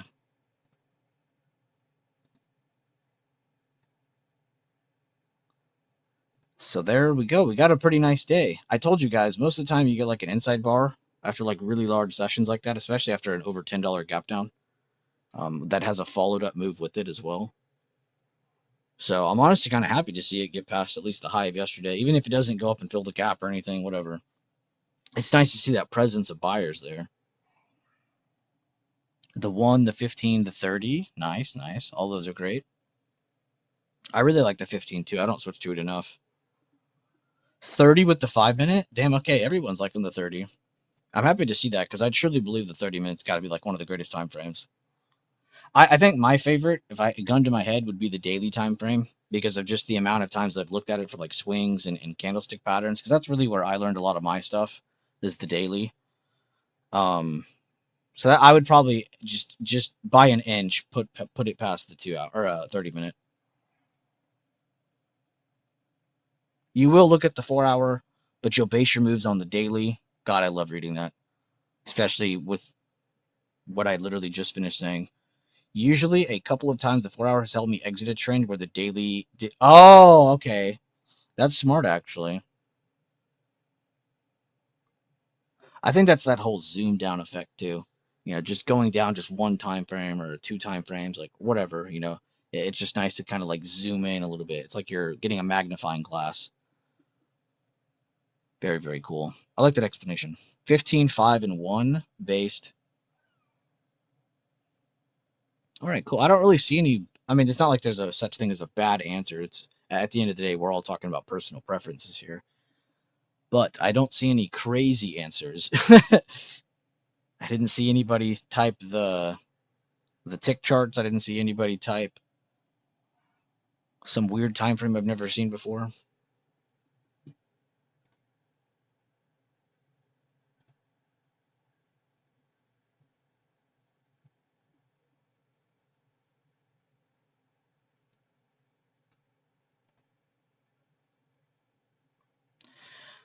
Oh, man. I'm really proud of today's stream, honestly. We got to cover a lot, got to catch a trade. And yesterday, all I did was talk. And then I spent the last 2 nights making all the shorts for the channel. I've been grinding, man. I've been grinding these past couple weeks. You could even say months with all the streams I've been doing, but I've been pacing myself with the streams. When I came back and said I wanted to stream full time again, I told myself like I'm not streaming 5 days a week again. That is truly what killed me. Because we did this before for years and years and years, and we've had all kinds of numbers of viewers and shit. But I'm not gonna lie, it is just nice having like less streams, more grinding in the chat, more like I feel like it's more effective help for everybody. I don't like to say help because it's not like I'm reaching my hand out and going, "Hey, Lunar, you're not going to succeed unless I help you." Like that's not what we do here. You guys will succeed or fail based on yourself, not anyone else in here. And if you end up doing great, you reinforce others. More power to you, because there's a lot of people who reach back and help others. They each one teach one. It's really cool. And even if it's not even like like hand feeding or spoon feeding, like whatever, it is nice to have like people to fall back on and be like, yeah, that's right. I do need to be looking at this level more. What am I doing? Everyone's in chat. Everyone in chat is looking at this. Why am I not looking at this? And when I say everyone, I mean we're talking about like 30 to 50 people here, guys. It's not like we're talking about like 600 people or anything. But yeah.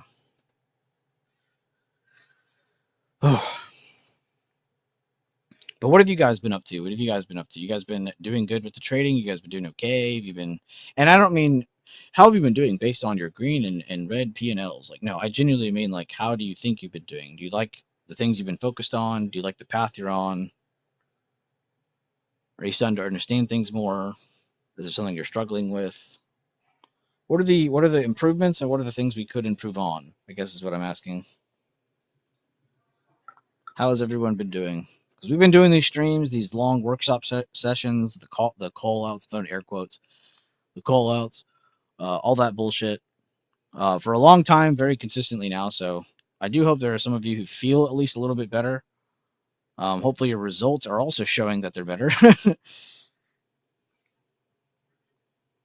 And it's really cool too, because there's a lot of people that are on their own thing too. Like there are people in my chat who are more focused on like eval accounts for futures right now, and they're still trading the same levels and stuff. You know, it all applies over.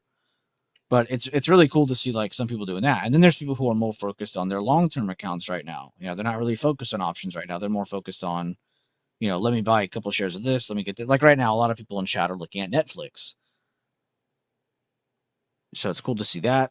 And then you throw in the option. So I'm really happy to see that it's not just options trading. I like to see that most people in my chat are mature, right? Most of you should understand by now, options trading is like salad, right? It's not the main course. You shouldn't be just trading options trading. You should be more focused on buying equity, owning things, owning shares of companies that you like for the long term, based on what you like looking at, based on whatever, you know? But that should be what you're more focused on. Options trading is merely a side dish compared to the overall scheme of the market. If you want to get scammed, just trade options. You want to actually potentially help yourself in the future, actually invest into equity stocks. Don't sit here and just trade options. Most people in my chat own shares of things. I don't know how many of them, I don't know what all they have, but everyone's got different shit in my chat.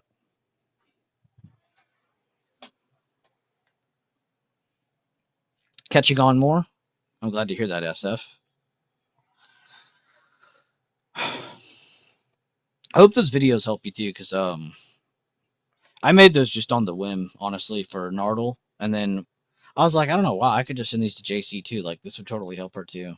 Even though you're not 100% focused on that exact topic that I was going over, it was just, I don't know, it's just good conversation to hear, I think. And it's not that long.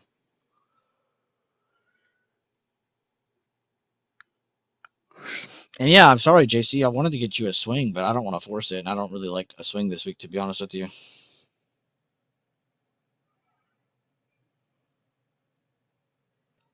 And I don't want to force it. Like, I really don't. But I did want to really find a really good swing for you.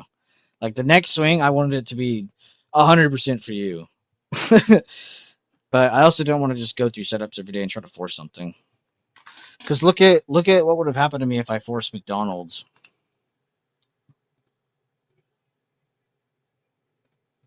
Like, we'd be pissed off right now.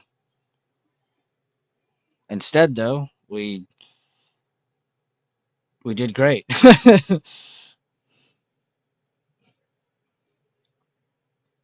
No problem. All love here. But yeah, I wanna try to get a really really good swing on the next one because I'm not gonna lie, my swings have been really really good, and it's kind of getting to me because it's like I'm getting ahead of myself. So I really wanted to slow down again. When I start to call them out too much, I start to get ahead of myself. I start to call out things that I'm not actually seeing. I'm just being honest with you guys. I'm just speaking out loud. It feels like I make up setups when I try to call out too many in a row. So to be honest with you, yeah, I'm just trying to pace myself. And I know you're not like 100% focused on scalps, and I'm over here doing scalps and swings and stuff. So it's kind of like probably fucking you over a little bit because you're probably like, well, I'm focused on this, I'm not focused on that. So I am happy to see you just not be affected by that because I don't think I've seen you be like, well, I want to do this and I want to do that. I haven't really seen you jump around. So, but I am happy to hear that though. There was one I did want to buy. Let's see how that did. Okay, that did really bad. Glad we didn't touch that. There is one I'm looking at. It's in the financials. Robinhood. Robinhood's a crazy one. The last time I came back to this chart, I was like, it'd be crazy if we got a dip down under this low and it held and bounced. Here we are, hitting and bouncing. I wouldn't say that's the greatest bounce, but yeah, Robinhood's in a pretty crazy spot. But that's another one where I didn't want to force. I am happy to see the staples do super well. I feel like I'm the one person on the entire internet who is covering like staple stocks. I really like them because they're boring. I like that not a lot of people are looking at them. They have great volume, great movement. They coincide with tech sectors. So, and what do I mean by that? What the fuck did he mean by that? When tech goes up, and I'm just giving you the stupid, super short explanation TLDR, too long, didn't read. When staples go down, a lot of the time this is more showing that okay, well that means tech's probably going up. And a lot of the time when your tech sectors and your comms and your discretionary slow down, like we saw here recently in these past couple weeks, a lot of the times when your staples chart, as you can see here, like down where we have it highlighted, when it's in a good position and all the other sectors are pulling back, this is seen as a defensive sector. So I just like looking at it in that aspect because it's not always just, oh, let me go up and down with tech. Like sometimes you can switch sectors and trade something completely different based off of what you know from the other sector. Like it's not like you're completely leaving what you had going. But yeah, so I was happy to really see that play out because I was talking about being very bullish on this from here. We even shorted it from up here on other staple stocks, so that was fun. And again, just really just using our sectors. I would say sectors are a cheat code. I really would, especially this chart. I said it 100 times. I'll say it a million more. The sectors are a legit cheat code because not everybody's looking at that shit. And it's funny because I've almost promised you most algos that like people put. Remember, I was teaching you guys what algos really are. It's basically just a complex series of conditional formatting, which is basically what we do, but they're doing that on like a galaxy brain level. Um, sorry, I brain farted because I was reading something. The movement from, or wait, what were we looking at? Oh, the sectors. The sectors. Sorry, I need to quit reading while I'm talking. The sectors. Understanding like how they're split up and how they play off of each other and how they can even be working together. Like you guys hear me so many times on stream when I'm like, guys, XOK is pumping. What is XLC doing? What's XLY doing? What's XLF doing? Because I know that these three can push or pull tech. I know that these three can help tech go more. Because if they're going up, or not tech go more, sorry, SPY. They can make SPY go more because tech is going up. If those were to go down while tech is bumping, SPY is going to be just slightly green, maybe even just flat, maybe even slightly red. Right? It's just basic. I don't know. It's just basic like pie chart theory. Like when you put it all together, it's just a big pie, right? Then you slice it up. Some of the slices are way bigger and more important, and that's basically all we're doing. We're just paying attention to the important pieces. while also sometimes paying attention to the not as important pieces that also play off of that. Because a lot of people just tend to think when money gets taken off the market, it just disappears. Like, brother, when people take profit, when big money is taking profit, they're moving it to other sectors. They're not moving it to their pockets. It's going to gold. It's going to commodities. It's going to crypto. It's going to staple stocks. It's going to defensive stocks. It's going to this. It's going to that. Oh, we're super bullish again? All right, well, it's all flooding back into tech stocks, discretionary stocks, com stocks, bank stocks, healthcare. It rotates. That's all it does.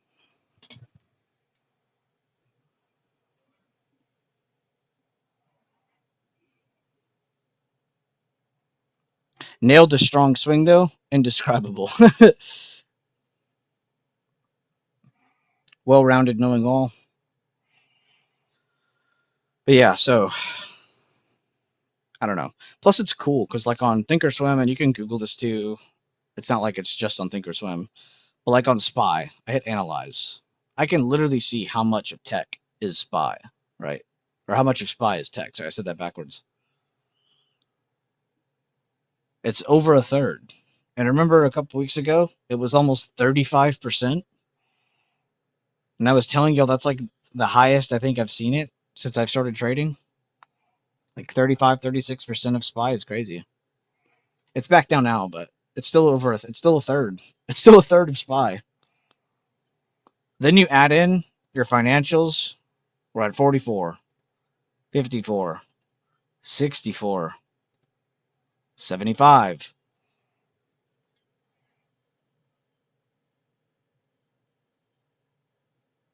Oh, wait, no, that'd be 73. But it's probably 75 if you add these decimals. So basically, what I'm trying to say is if you just look at these top 5 sectors, you're looking at about 75% of the entire market, right? But that doesn't mean these other ones don't matter, right? Staples are only 5%, yet you just sat here and hear me talk about it like it was the second coming of Christ. Like, no, it's just nice because you can play it off of other sectors. I know that if tech looks bearish and slows down, there's a chance staples are looking bullish and bouncing. Is that always the case? No. There's plenty of examples where they're dumping and pumping together. That's what we call a market-wide move. Those are those big boy candles. I need to start learning Thinkorswim. I'm not a fan of drawing on my charts in Webull. Anytime, Keith. I'll gladly go over some basic shit if you want. You have the membership on YouTube as well. So if you, it's like literally, I think the first or second post ever on this channel's membership post. But it's like my whole Thinkorswim platform breakdown thing. Or we could just go over some stuff live if you want. I really don't care. But yeah, just practice, I would say, is the easiest thing. I've seen people bitch about like, well, I don't like TradingView, and they'll bitch about like, I don't like Webull's charting, and they'll come bitch about Thinkorswim. I don't like this chart. It's like, dude, they're all hard. You just got to get into it because it's unknown to you. It's not that it's hard; it's just unknown. Once you get into it, you practice it more. You'll be like, oh, okay, this actually isn't that bad. Because honestly, all those platforms are just named are fine for charting, but everyone has different preferences. You know, some people like the different looks of different ones. Some people don't care. Literally everyone's different. But yeah, I would say that's the only advice I'd give you. Just practice on it. Practice on the chart, like going through things, clicking through things, understanding what's what. Because there's a lot, it's a little overwhelming, but then you're like looking at it, you're like, oh wait, actually it's not that bad.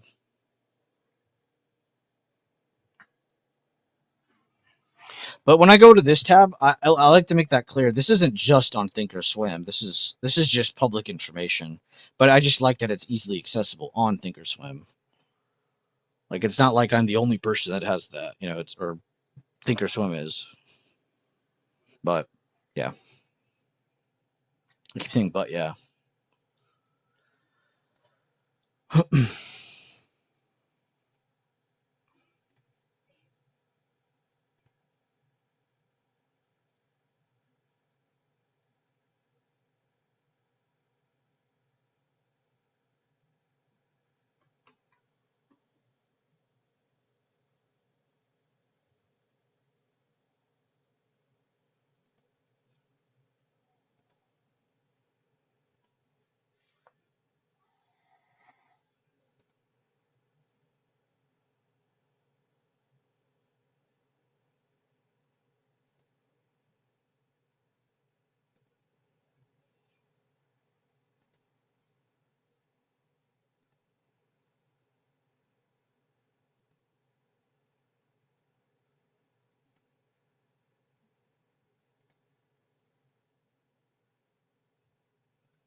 Oh, that Monday is such a weird start to this week, dude. Not that I have anything against MLK. It's just I hate every holiday because of what it does to the stock market. Like it's such a weird tone. You like start the week out and you're like, oh, this week might not be that great, and then you get into you're like, wow, this week was amazing. It's only Wednesday. Tuesday wasn't the worst. I mean, you could say it was a slow starter, but it's like Jesus, dude, it just gapped over $10. I think it's allowed to have a slow start. And then today, we could have. I mean, we did have expectations of it just not breaking previous day high or low, and look what it did. It's trying to retest previous day high. That's crazy. I don't know. I'm saying all this because I think it's good to remind ourselves that there was a lot of movement these past 2 days. I think anyone complaining about, well, I didn't get the moves I needed or wanted, it's like, well, you're just watching the wrong things then, because there was plenty of movement. Make sure you guys, again, I want everybody in here right now to write down or put on their chart somewhere, watch XLK more. XLK. XLK. XLK. And if anybody doesn't, join the Discord and the trade floor for free is the Candlestick Handbook Guide and the FOMC Trading Guides. If anybody wants those, they're for free. You can go download them. But we use candlesticks a fuck ton in here. So if you don't know how to read candlesticks, you are going to not have a great time. So make sure you guys understand at least some of the basic candlestick patterns, how to read them, and then also how to plot them. What main key levels are we looking at when we see these certain patterns? Because a lot of the key levels are, I mean, a lot of the patterns give off the same exact key levels, like the template of it. But the patterns themselves, of course, are going to be different. Been keeping an eye on XLF. I love hearing that. Yeah, banks have been absolutely on fire for a while now. I think they only just now started slowing down. Yeah, this past couple weeks, but they have been fucking killing it, dude. I shorted JPM on one of these lower highs, and then since then I've been like uberly bullish. And then since then I just haven't been paying attention. I haven't really paid attention to this last leg up. I didn't really watch that. And then I saw this and I was like, okay, that could slow down. Then you got a lead test, so it is a slowdown. Could move into this, good rejection. Might be even another rejection here. Yeah, I love watching the banks. They have a lot of good movement. They just had earnings season too, so that's why their chart looks a little funky right now. The rest of these are about to have some funky candles too, because we just had these big dips. Now we're having buyer reactions, and we're heading into earnings season with more just big global economic news coming too. There's just a lot of shit happening. I think if we get too caught up in it, though, we'll definitely stop ourselves from catching good opportunities. I think it's just best we focus on the process and try not to overexert ourselves. Let's not overtrade. Let's not focus on, I'm going to catch 3 trades today. No, let's focus on, all right, let me get my first one. Let's see if it's good or not. Let's see if I like it. Let's see if I get any good quality setup in front of me. And if not, then we just wait and move on. Let's not turn this into some big affair. That candlestick guide has helped me a lot. I need to go back and study it again. You can actually access it a little bit quicker than everybody else. If you go to the VIP, if you go to trading videos and the VIP section, I reposted them there 3 days ago or 2 days ago. Because sometimes they get lost on the pinned messages, like they're too far when you're scrolling. So for members' accessibility's sake, I was like, let me repost this. So I mainly just reposted the 2 guides here. So if you want, make sure you go download that. Or download those. And then if you're just a free person, you don't pay anything to be in chat, you're just here chilling, just come to the trade floor, and you can click on pinned messages right here, and you just scroll down. And it's right here. FOMC Trading Guide, and then right under it, Candlestick Handbook. So feel free to check those out. And those were made by probably the best trader in my chat.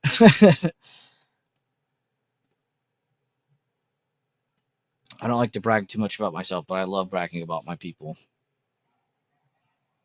2025 felt action-packed. 2026 looks to be about the same. I actually 100% agree with that. I think it's going to be just as action-packed, if not more. I remember when Trump got elected again, I said, guys, if you weren't here for the China-Trump trading war, you're about to be in on the second. And then 3 weeks later, tariffs. I know some people are tired of hearing that word, but it's just like, it's the funniest thing because it's like the most Trump term I think I've ever heard. Tariff. That's the word I remember the most from the first term. Tariff, tariff, tariff. China, China, China. Where's your B-Day, bro? Oh, Leland's your B-Day, bro, isn't he? Honestly, Leland's just living life. I'm gonna be honest. He's still busy with the things he does with like the programming and all the little things he does with that because he's just a big fucking nerd. Um, Pretty sure his fiance slash wife is making like even more money than he is. So I think they're just grinding, and he's still in the background here and there. He actually reacted to one of my posts yesterday, so he still checks the chat all the time. I see him react to a lot, and he still types here and there. But I think he's just on his own vibe, honestly, and that's what I love to see. I'm actually so happy that he's in a position like that because I don't know, like seeing him come to chat and be as impactful as he has been, and then still to have the audacity to stick around and hang out and just be as cool as he has been. I think that's just cool as cool as hell. Because a lot of the people that end up doing really good with my shit, they just kind of end up fading away over time, which fair enough. You know, it's not like they need to be in here all the time or relying. It's a harsh truth as a Discord owner who actually has people succeeding.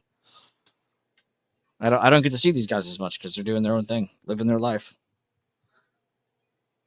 But it's okay. Greenland is a spicy addition. Yeah, it is. I won't lie. When I first heard that come out, the first time, like years ago, I was like, that is not happening. But then the news started coming out again, like end of last year, and I was like, wow, this might actually fucking happen. And here we are having like legitimate talks in Switzerland.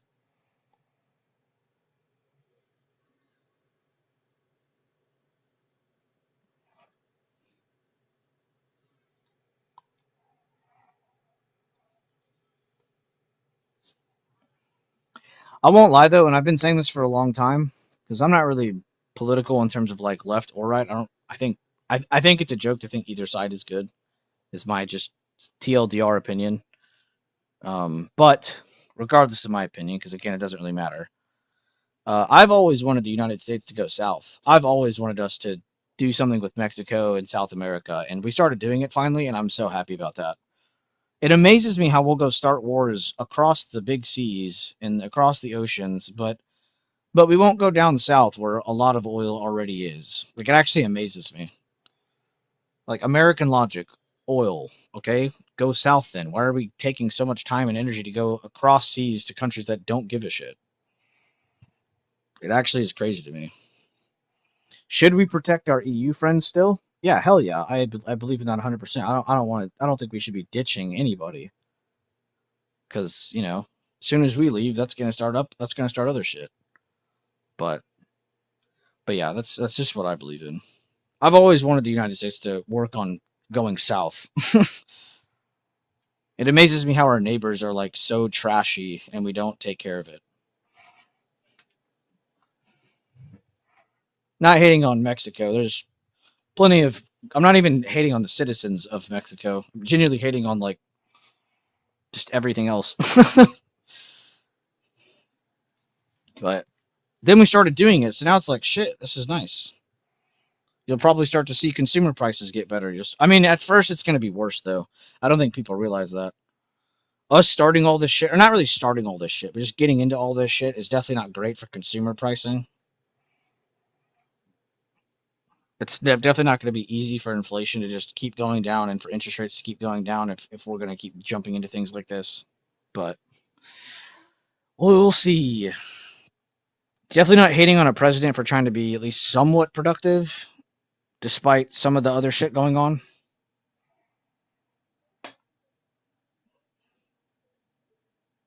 I'm trying to think of the last president I actually liked. I don't. In my lifetime, I can't think of one. I don't think I've liked a single president since I was born. And I don't mean like, oh my God, I hate that guy. Like, I just genuinely mean like, would I vote for that guy? No, probably not. I'm scared too about the next generation of presidents. What happens when the Trump, Obama, Biden, Bush era goes away? I'm actually scared about that. Because if they were this bad with controlling everything, how bad are these next guys going to be? I mean, they can't be in the same league as them, so they're going to be worse. We're going from minor leagues to like AAA. Oh my God! You know what's crazy? You said that, Lunar. I almost made a Zoomer president meme yesterday. I had a meme that was like capture. It was too long, so I had to redo it. But it was like, it's the year 2349. The first Zoomer president has become president. Stock trading is banned from all politicians. Like, I had this like huge thing. It was too long. Yeah, that I am waiting for the first like Gen Z Zoomer type president. I cannot wait. Not for the not because I think they're going to be good or bad, but because of the chaos. Because of the markets, dude. The stock market is going to go nuts. Bro, think about that in 10, 20, 30 years from now. Oh my God. I'm like, I don't even want to think about that far. That far into the future. You know, in the future, we're supposed to be like flying cars and like going to other planets and shit. And in reality, we'll probably be creating a different version of the NFT in Meta. The metaverse will like actually exist then.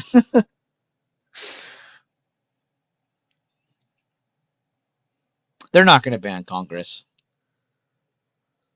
I would genuinely love if they did, but they're not going to do it. There's too many. The reason why I say that is because it's not just Democrats and it's not just Republicans. You genuinely have literally everybody except 5 people, I think. I think if you look up the list, it's less than 5 now. But out of the hundreds of them, there's only single-digit number of them that aren't doing it. And I don't think I'd mind them doing it if they weren't shoving it in my fucking face. You know? No fucking way a representative from this state or that state is gambling $200,000 on option contracts and shares of something that I've never even heard of. And then bam, a war breaks out. Bam, Russia this. Bam, China this. Bam, Taiwan. Bam, Greenland. And the next thing you know, all these stocks are pumping, all the politicians are rich. Like, what the fuck? How is that not illegal? It's already been going on. Like, I'm giving recent examples. This has been going on since the beginning of time. That's why I genuinely don't understand the American population when they're like, fuck you, Democrats, you're evil. And then you got the other half, fuck you, Republicans, you're evil. It's like, brother, y'all are supporting the same fucking thing.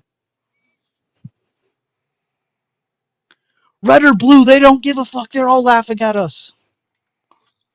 You want to know how many of them owned RTX before the pump? All Republicans, all Democrats. It wasn't just one. I actually find people like stupid as fuck when they say stuff like that too. Like, don't get me wrong, guys. I don't hate you or think you're stupid if you have political beliefs and you're on one side. I don't care about that. Like, I genuinely don't. If you've been here long enough, you know I don't care what side you're on. I will talk to whoever.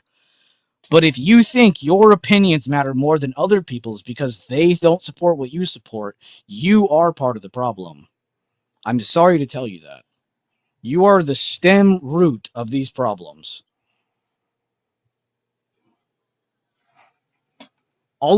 Everyone's opinions are on equal playing field. Because guess what? They're opinions. They're not the law of the land.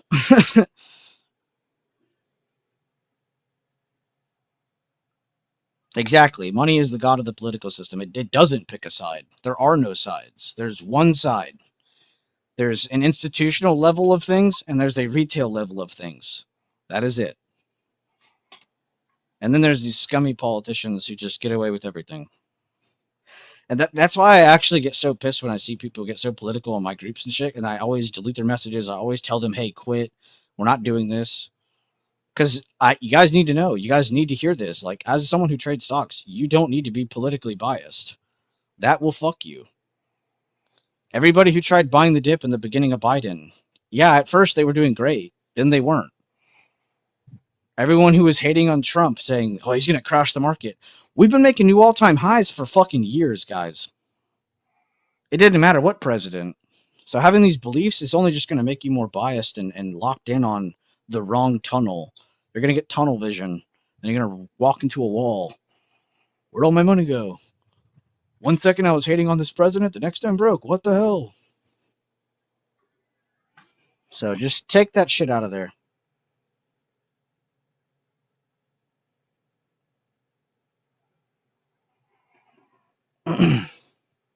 And like I said, I'm not hating on either side. I'm not really supporting either side. I'm just letting you guys know, like, it's all equal playfield. It's you versus you. It's not you versus everyone else. The sooner you figure that out, the better your trading is going to get. The more smooth the route becomes. You'll be less worried about news. You'll be less worried about bias. Because as we all know, when we get too bullish, that's exactly the day that puts would have been perfect. When we get too bearish, that's exactly the great day that longs would have been perfect. Blame it on timing. Blame it on the universe. Blame it on market maker. Blame it on whatever you want. But at the end of the day, it's you versus you.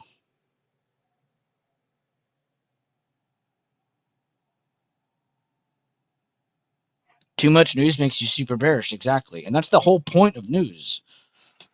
I think it's funny, too. Everybody knows the saying, buy the rumor, sell the news. Everybody knows that, but no one listens to it. Everybody knows it. Everybody knows it. I'm not going to trade. Trump talks in a week. Oh, Trump's talking. Let me get calls. What?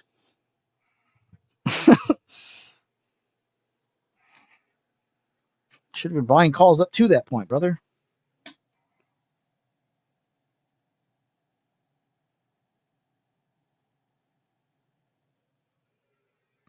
And don't get me wrong, there has to be losers, winners, but you know what I'm saying.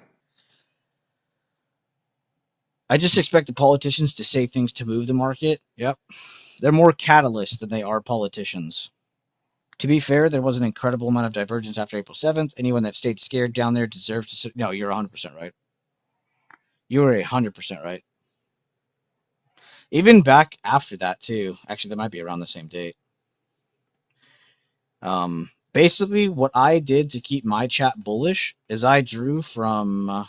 I believe it's the top of this candle to the 50% of this candle. I believe is what I've been drawing for my chat.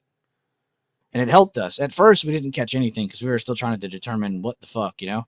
But then we came down, came down, came down, came down, and I knew to be bullish each and every time that it came down to this. Like, anyone who sat on the sidelines, like, on something like this, too, like, it's just like, what are we doing? You deserve to be my prophets, like, at that point. And you know what's funny?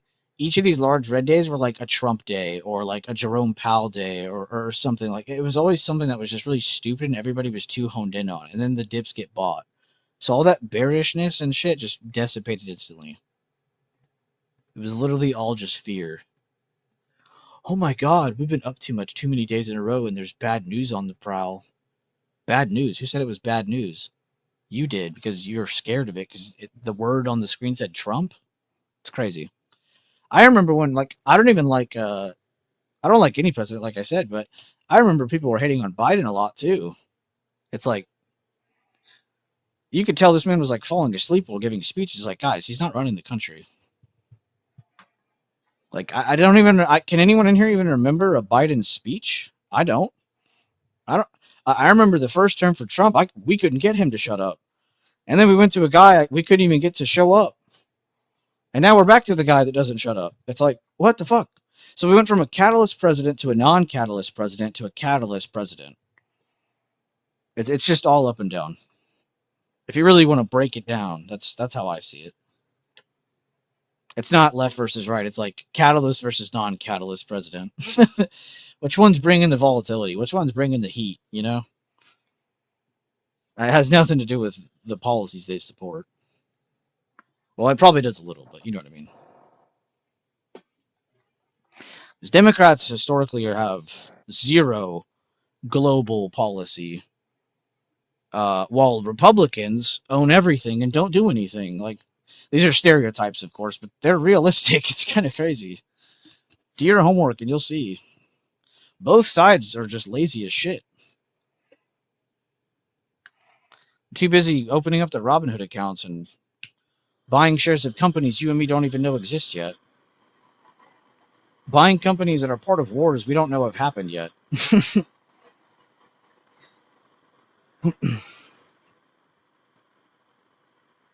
don't know. I'm not even trying to be political. It's just like, I'm trying to just share with you guys, like, focus on yourself. The second you take your eye off the ball is the second the ball hits you right in the fucking face.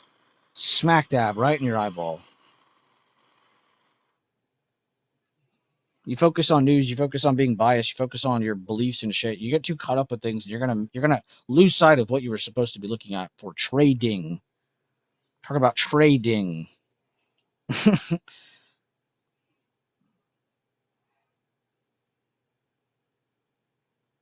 If you're here, that's what you're focused on. We're not focused on all that other shit. All of it is irrelevant. It's noise. It's going to get in the way. It's going to piss you off. And guys, this is definitely looking bad for SPY if we remain under the 683.85. I see this more as like a target getting hit, slowdown kind of move, though. I wouldn't necessarily say, oh, this is going to dump. But if we start to reject away from this, I could definitely see why we could pull back a little bit more on the intraday charts.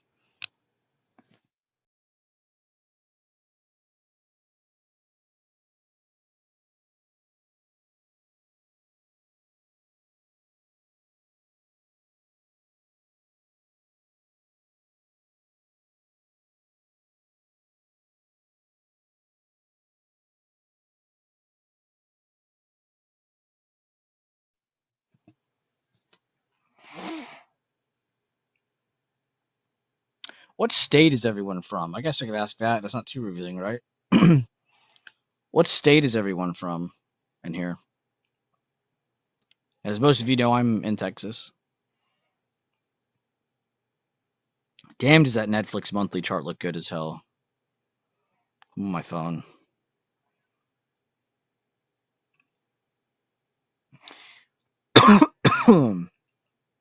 Yeah, we definitely got a dollar cost average Netflix here.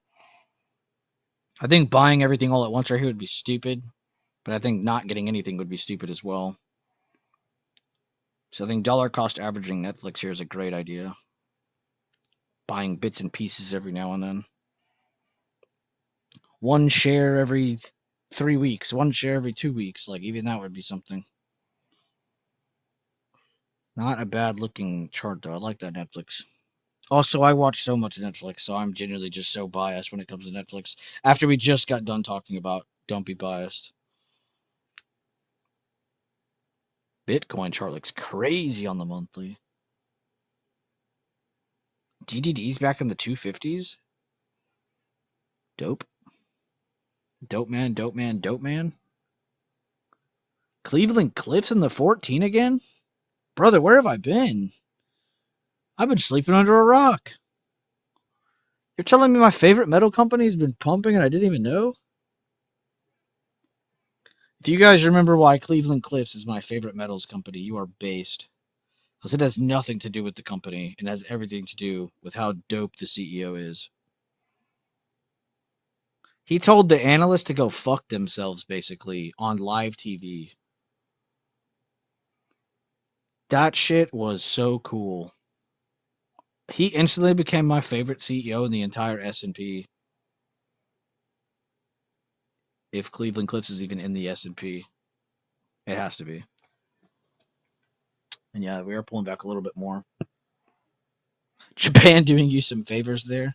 Also watching, oh, here we go. Also watching the macro on the move index. Sorry, I read that so wrong. The move on the macro index. Macro on the move index and credit spreads, trying to position to front run geopolitical volatility ignited by Treasury complacency. Jesus Christ, you're way ahead of my time. You're like a 10 man.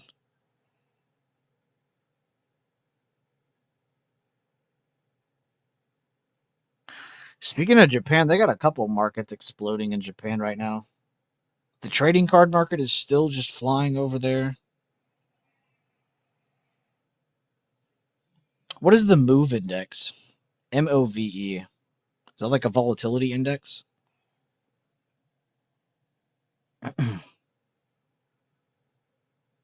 Clearly, Lunar is a lot smarter than I. Listen, read that last sentence he said. Trying to position to front-run geopolitical volatility ignited by Treasury complacency. Like I understood what he said, but it was just like I don't know if I would have typed that exactly the same way. I would have had like a whole paragraph to explain what he just typed. Measures Treasury volatility. Oh, that's cool. That is very cool. Kansas, but if my interview goes well tomorrow, it will be North Dakota again. Damn. Well, I hope you're... Wait, do you want it to go well? Do we want to go to North Dakota?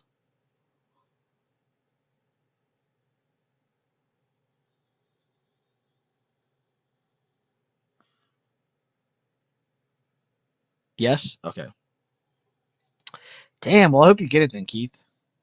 I hope the interview goes well. Just be yourself, man. I think I said that yesterday. Just be you. Be you, and everything should be fine. It's your home state. Oh, okay. Well, perfect. Would it be close to where you lived when you originally were there?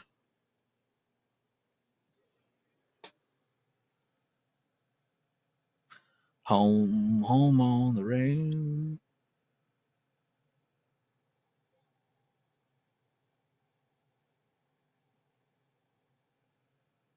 Same town. Damn, okay. Sounds too good to be true. This interview's probably going to go really well then. It's all aligning too well, Keith. The interview has to go perfect. The only way you could fuck it up is if you fart in the interview or something. Like, there's no way. That was from the Step Brothers scene that I was thinking of. Like, there's no way you could mess that up. You're going to get it. It's set. It's set in stone. It was set before your time. It already happened. You just haven't experienced it yet.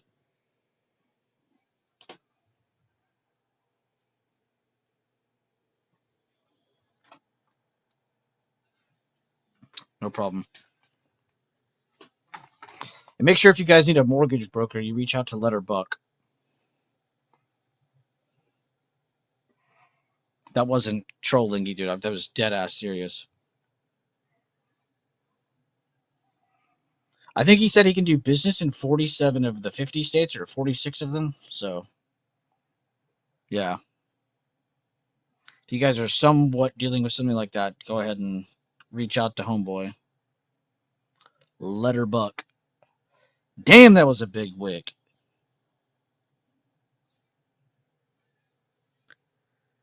Shit.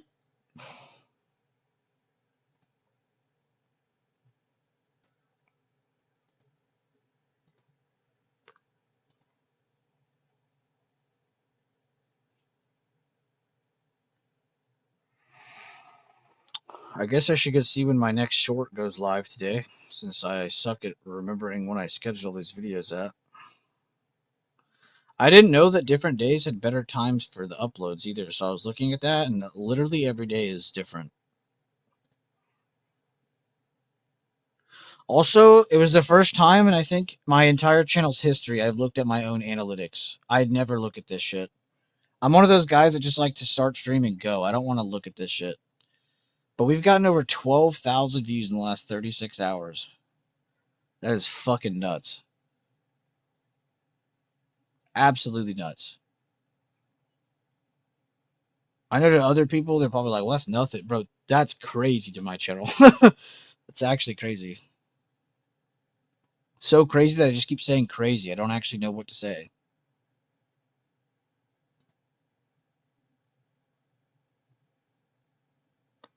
Oh, that's what I was saying. I was trying to see when the next thing's scheduled.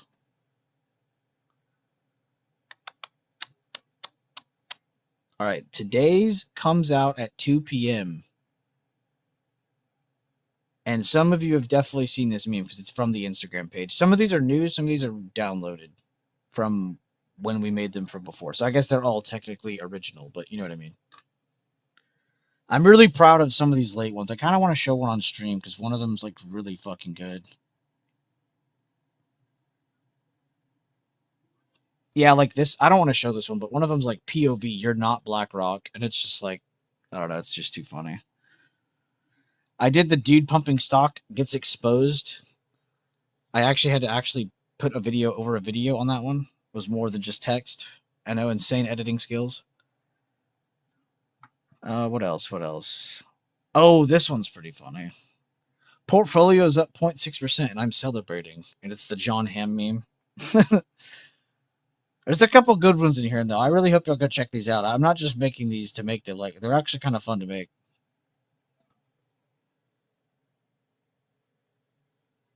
But yeah, one short a day on the YouTube. Hopefully, I want it. That's my goal for most of this year. I want to try to put out like a shit ton of shorts this year on the YouTube.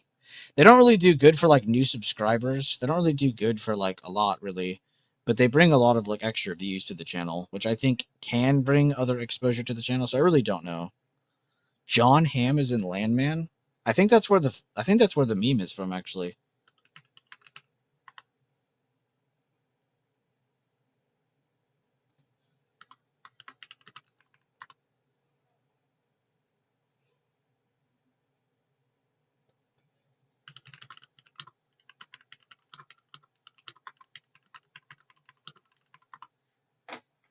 Oh no, it's not. It's from Your Friends and Neighbors on Apple TV. Never mind. Dude, I told y'all like a year or two ago, Apple would be slow to the game, but Apple TV is slowly starting to put out more and more good content, and it's actually starting to trend more and more and more. I have seen more Apple TV content news than I have in the past whatever amount of years they've been alive, just in the last 6 months. I actually think Apple TV is finally turning the corner on turn 3. They're not quite to the finish line, but they can sense it, you know? They can see it.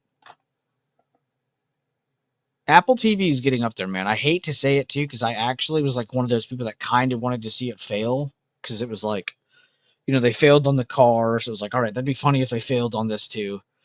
Like, just stick to just stick to like screens, bro. But they did pretty good on these Apple TV shows and movies recently. I hate to say it. As a tier 1 grade A hater, I have to say they're doing great. I won't lie, I have watched one of their movies on Apple TV, and it was pretty fucking good. I was thoroughly impressed. It was the one that I told you about with Tom Hanks and the robot and the dog, whatever that movie's called. That movie was so fucking good. I went into that thinking it was going to be stupid as ever hell. And then I ended it with like, wow, that could have been a 10 out of a 10. Like, it was like a 9 out of 10, 8 out of 10. It was up there. Man, I might have to watch that again. That movie was pretty good. It's a little sad at the end, but damn, bro.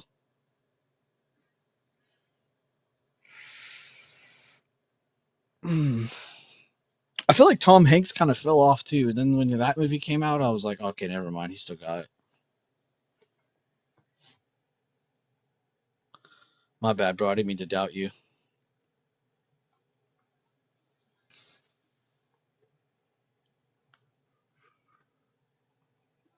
Can we all just sit here and appreciate how quickly this went down to this next area? There's no retest in sight on the 5-minute. Tradable when I say that. If I go down to the 1 minute, let's see what that wick did. Because that wick was very quick. That was not like that did not take multiple minutes. That literally did that in a matter of seconds. So from level break. Oh, that's not right. From level break to first low. I mean, it kind of did the midterm, but that's such a. I hate the single candle retest. If you guys have ever checked out that video, it's actually the featured video on my channel right now. I think I'm gonna leave it that way. Oh, of course it's showing this right now. Oh, I gotta search for it. Nice. I thought I'd just pull up my homepage and see it, but I guess not. This one. That's not me. Where are we at? Where are we at in this video? Oh, here we are. The single candle retest. This is probably my least favorite one, and a lot of the time you see these as like 3-bar, 4-bar plays. A lot of the time you see these on open range breakouts. So a lot of the time these are just like quick moves, and you can see it literally did that. Couple like a buffer. It's like a buffer. It's all it is. Like a breather is all it is before it dumps more. And you could see it before it happens. A lot of you are going to be like, "Oh, I see a lead test. I see a lead test." That's exactly what you look for before seeing those kinds of things. I promise you, a bunch of you spotted probably 5 lead tests right there, because there's a major one on the 5-minute. If you go from high to first low before slowdown, and you zoom back down, and this is to kind of like show you where's the calculated lower high at. This isn't to be like, guys, because I drew that fib, it is definitely going to drop. No, I mean, if it retakes this and holds, it's going to pump, you know? So it's to show you where a calculated lower high could appear. You can also do this to the upside, but yeah. And there is a whole playlist and stuff for all those kinds of things. Free on the YouTube. Definitely check it out if you're someone who's new to the community or never been here before and you want to get in on some of this action. Definitely check out some of that stuff. And just like that, we're almost at 11 o'clock. First phase of the day is over. We're almost into the second. I think I'm just going to start including up to 11 in the first phase of the day. I'm tired of explaining that 30-minute void thing, because it doesn't make sense to most people. It's a void because there's no time there. The opening and closing of sessions around the globe. It's just a really easy way to split the chart up into 3. And I see people in other strategies use it too. I had no clue it existed, honestly. I was so like proud of myself. I was like, wow, I figured out this cool like theory because I'm seeing this chart a certain way. And then I figured out from like Ace and other strategies, I'm like, wow, this already exists. I thought I was so smart. It's like the same thing with the like, I see this on like guitar memes and shit where people are like playing a guitar song and they think that they invented the song, but it's like, dude, that song exists. It's the same exact thing.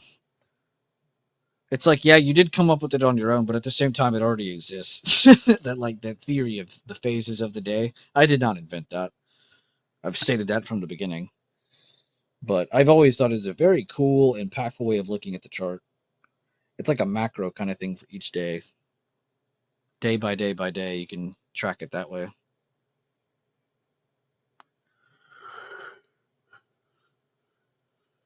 From open to 11, from 11 to 1, from 1 to 3. See, that sounds so much easier than just saying that 30-minute void. Maybe we'll just start including those 30 minutes. So the first phase of the day is a little bit chunkier. A little bit thicker, you know what I mean?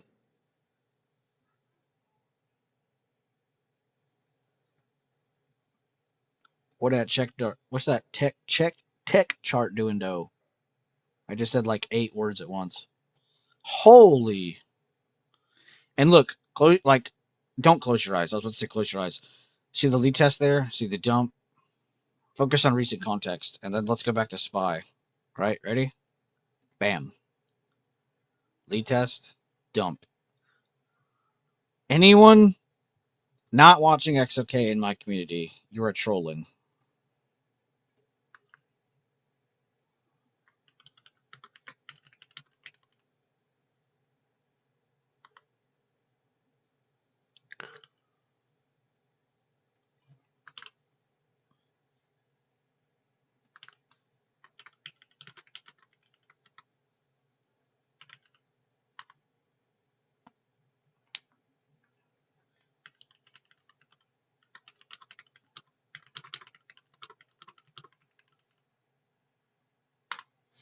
Identical because this is a third of the market. That's all I typed.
I said previous day high. Said F no.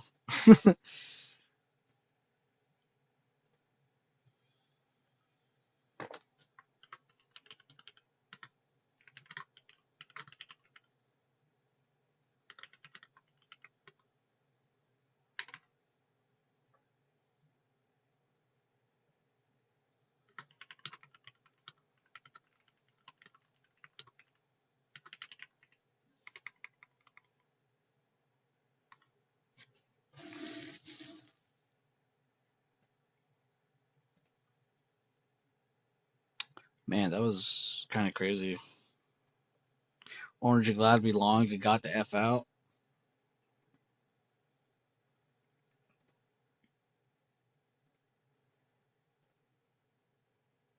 Cheat code, dude. It literally is a cheat code. Why watch XOK when you can just watch Triple Q? True. Honestly, if someone says that, I'm not even gonna be mad. I would just be happy that they're watching tech at all. Because I prefer XOK, but anyone being like, "Yeah, sorry, no, I watched Triple Q," I'm not gonna complain. I'm gonna be proud. I'm gonna be like, "Thank you." But yes, Data J, being honest. Any truers in chat? Ruben, South Florida here. Broward. Oh, you're a bit far from the two people we know in chat that live in Florida. Actually, he's closer to Leland, I think, but he's definitely far from both Maddie and Leland, if I remember correctly. I think they're more northern side. Oh, you were trying to troll?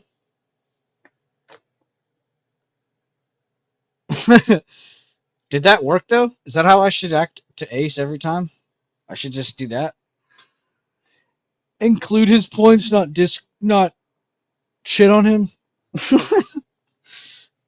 I'm Central. Leland is Panhandle. Oh, okay, okay.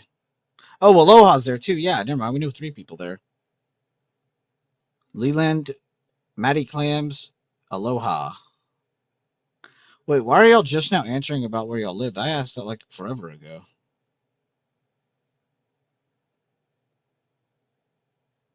I know Gary's in Texas. All the real ones are in Texas. I'm totally not biased, Texas guys. Your internet sucks. Well, I mean, I'm not even trying to be rude. I'm pretty sure that was like 30 plus minutes ago, wasn't it? Or how long ago did I ask that? Or did I re-ask it? Am I tripping?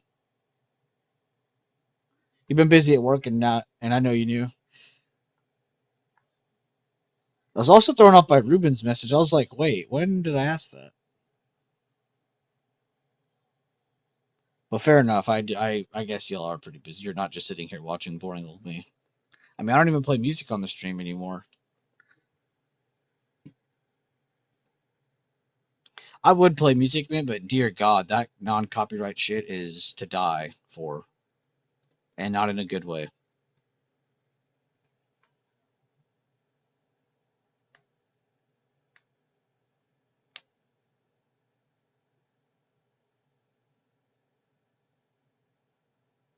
Do we got any good would you rather questions? Elevator music is better than silence. You don't like the crypt, dark silence? Here, I'll put on some music then.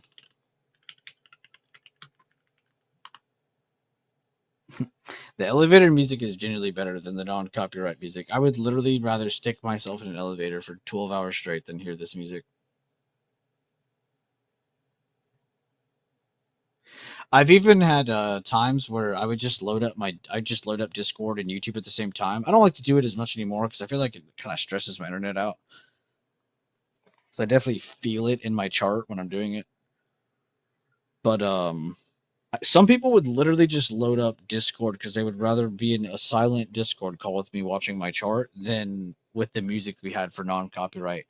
It was up until then that I was like, all right, I'm just done playing music on stream until YouTube is just better. And I don't want to move to Twitch. I can't stand Twitch.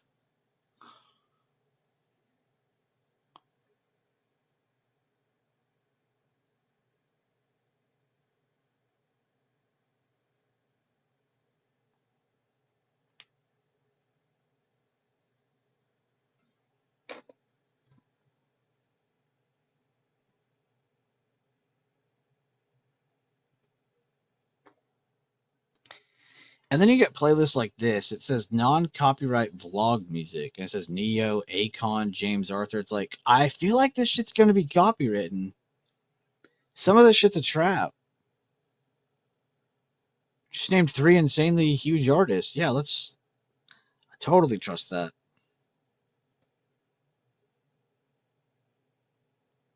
Yeah, bro, just play Thriller by Michael Jackson. That's totally not copywritten. You're good, bro. Source, trust me.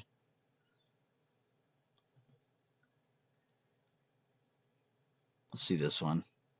Royalty-free music by breaking copyright.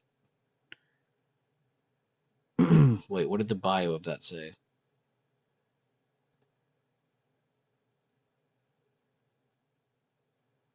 Please credit each artist if you use their song.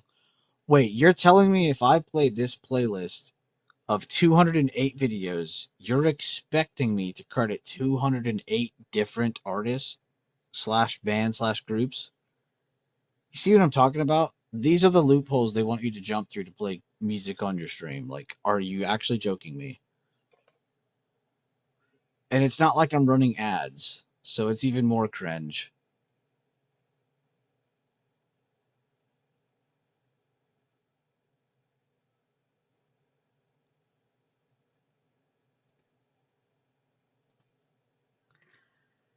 Dum bum bum bum bum bum bum.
Have a good day. Thanks. No problem, VC. Thanks for even clicking on the stream, dude. Thank you.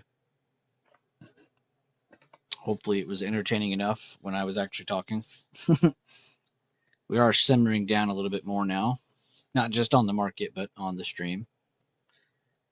If you guys ever have any questions, too, please feel free to throw them out. Anything related to the system or strategy or just anything we do in the chat or anything we do here, swings or scalps, whatever, just feel free to ask.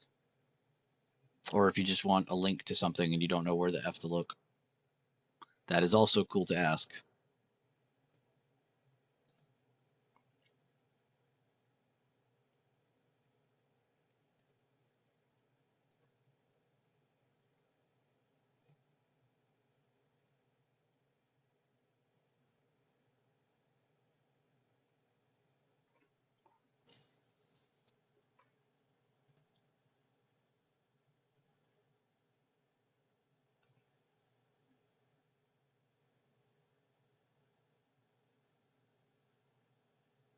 Wait, what time is it? It's 11. When is that thing happening? It's at 1. I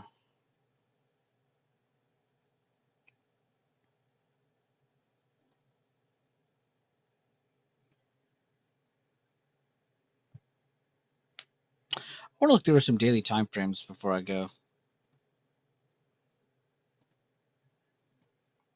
Let's go to the good watch list. That good shit. That top shelf. Bro, can you guys believe we shorted AMD from here to here? And ever since then? And you know what's crazy? I was too scared to call out Lotto on longs for this because I was like, nah, we just traded it. I don't want to have the chat flip-flopping on a chart, blah, blah, blah, blah, blah. I should have just said, fuck it, let's do another Lotto. We would have not made it to here. We would have been out on this day. The very next day, we would have been out. I'm not trying to sit here and be like, we would have caught all this, but it is kind of crazy to look back on this chart and be like, what? It's back above where we were shorting. What? Just in a couple weeks. Crazy movement on AMD. This is one of the most fun charts to watch. I always recommend people watching this. It's kind of hard to tell people now because it's so high up, but it was a little bit more fun to recommend when it was, under 200. But it's still a fun chart to watch though. Weeble, poor thing. CCL, we did really good with this. These are all right. So this watch list, by the way, are all the tickers that we swung in the past like 5 or 6 months.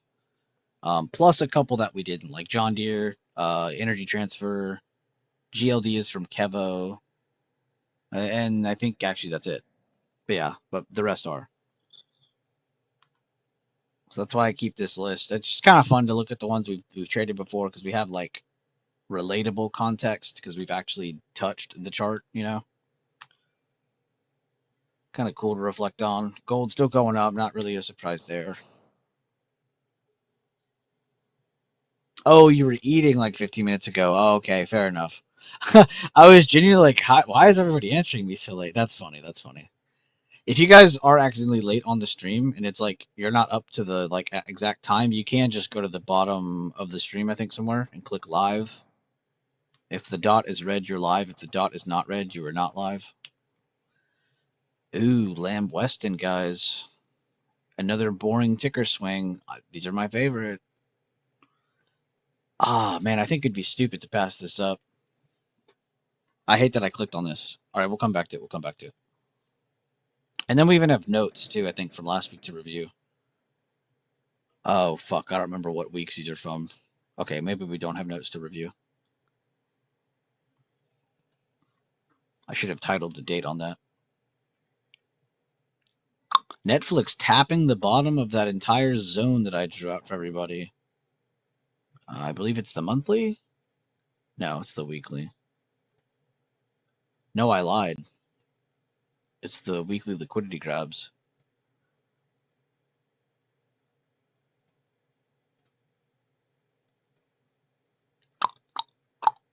I kind of want to see it. Like I said this weeks ago, but I said I would love to see it break and retake this instead of just touching it and holding. It'd be nice to see a break retake for that liquidity grab action. But maybe that's what this brings. If we get a higher open the next day, Netflix could start ramping up again. Now, this is all for... I'm more like this for shares. I think anybody grabbing leaps on Netflix are going to burn out very quickly. I don't think it's going to go up as quick as people think, but I really do fucking love Netflix for shares there, dude. It really reminds me of AMD when we saw AMD go down to the 80s and we're all like, oh my God, despair. And then Andrew was like, I'm buying the dip. I don't give a shit what the rest of you say. So it really does feel like the AMD dip buy. It's even in the same price. You bought more Netflix today? Yeah, I saw a few of you guys in chat buying it, and I like that. Thumbs up for me. Kevo said it in the main channel that I have as well. He's been posting there more, and he posted that as well. So he's in. I see you're in. So I see you two nerds in. I might as well get in. I like it now that it's down here. Plus, like I said, if you're dollar cost averaging, you shouldn't be penny pinching on exact price you're buying at. It's not the end of the world, or is it? Nike lower high, possible bearish trade there. We are not shorting Nvidia. Nobody say it. Netflix holding the weekly 82 support level. I definitely added some more Lamb Weston too. Yeah, I think that's a genius average down or average in, whatever we're doing on that. To me, it's an average down because this is below my current average.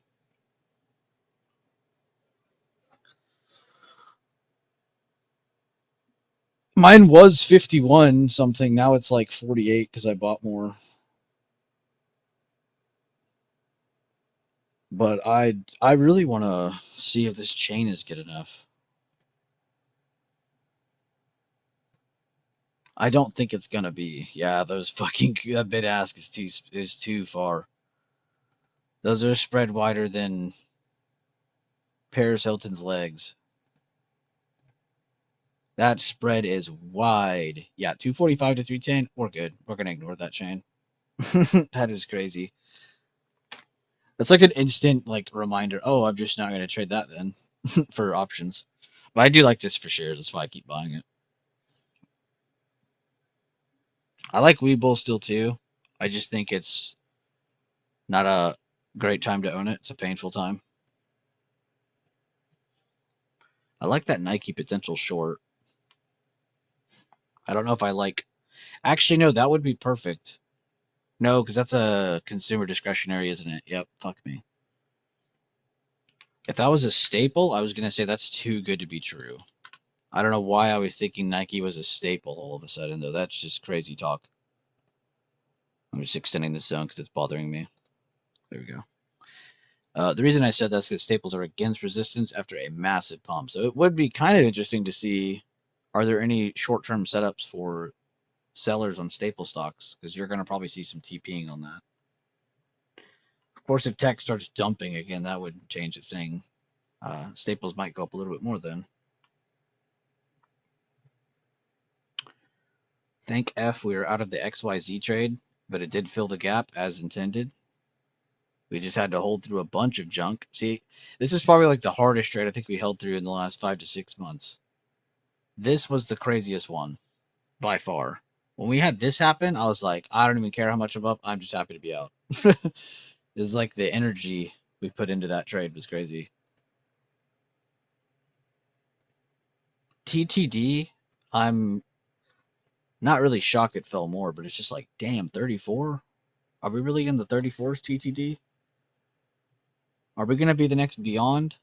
You know, is it just going to like slowly decay into below $1? You know, is that the future for Trade Desk? Added some more Fiserv too and some KMB yesterday, obviously. Oh, because of real estate, yes. You said added more Fiserv too. Okay, let's go back to that. Oh, that's right. You were talking about this one, not yesterday, but the previous week when I was here.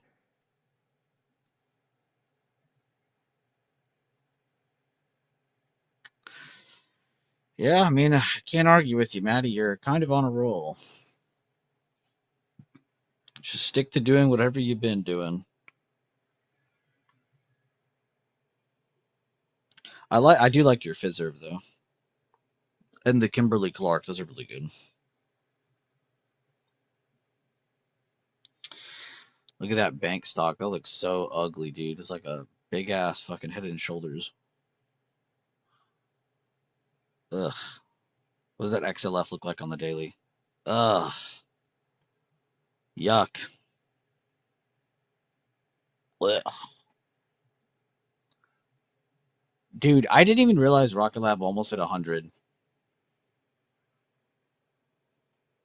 I gotta go see how much I'm up right now.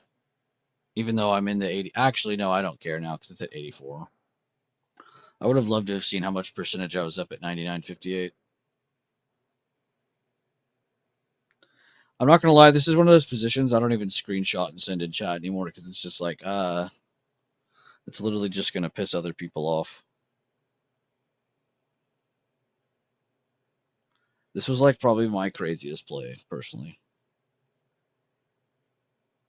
All because I believe in um not even rocket science and like all the different bullshit Rocket Lab does. It just the thing that they do is very unique and specific. And the fact that it's like usable in today's world and even more usable in the future is going to be crazy. Like everything they do, it's nuts. That's definitely one of the stocks I've glazed the most. I've done my fair share of glazing PayPal as well. And it's down right now. You know, if you guys want to hear something that isn't up, this is one that's down as well. What else? Target's not a bad one. Oh no, it did pop up a little bit.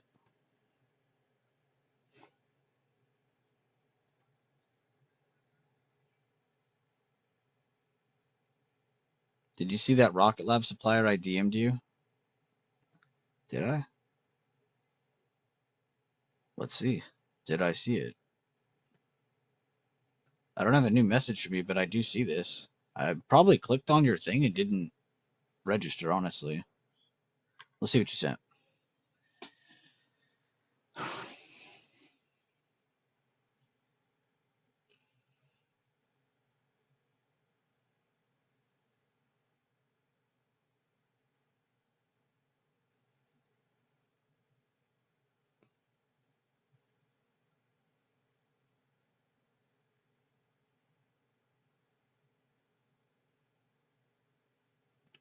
They deliver mission critical technologies. Integrated mission enabler. So they're like a cog. Like you need this kind of company to function as a space organization.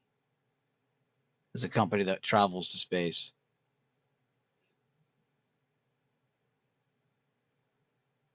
Operations spanning space, air, and ground-based activities. So it's not just space.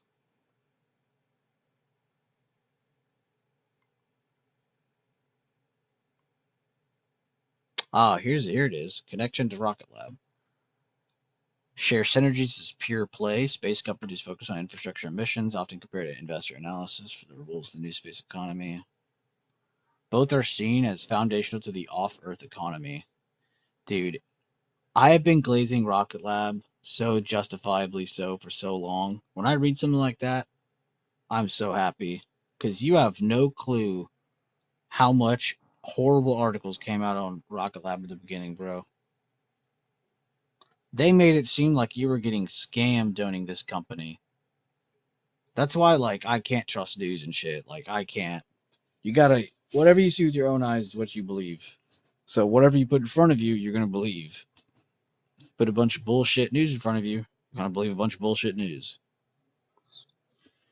They had us thinking that because it was a SPAC. And at that time, all the SPACs did really bad. And most of them have historically all failed. Almost all of them. But there's a few that have gotten out of that, and Rocket Lab is one of them. Which is like one of the 3 I got into. It's bitch slapping the other 2.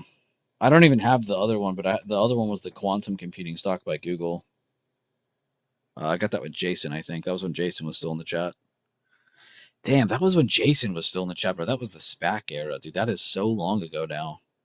I mean, he's still in the chat and stuff like that, but he definitely doesn't check it. But yeah, that's crazy, dude. My brain just expanded.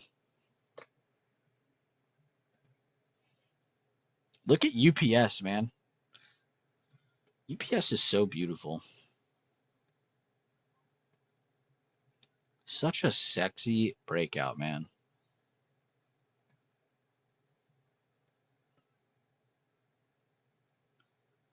UPST looks bearish as ever hell. I don't know what I was about to say. Looks very bad. You got the breakdown, got the lower high, got a bearish hammer, got a bearish doji. It's literally just looking for a fresh low.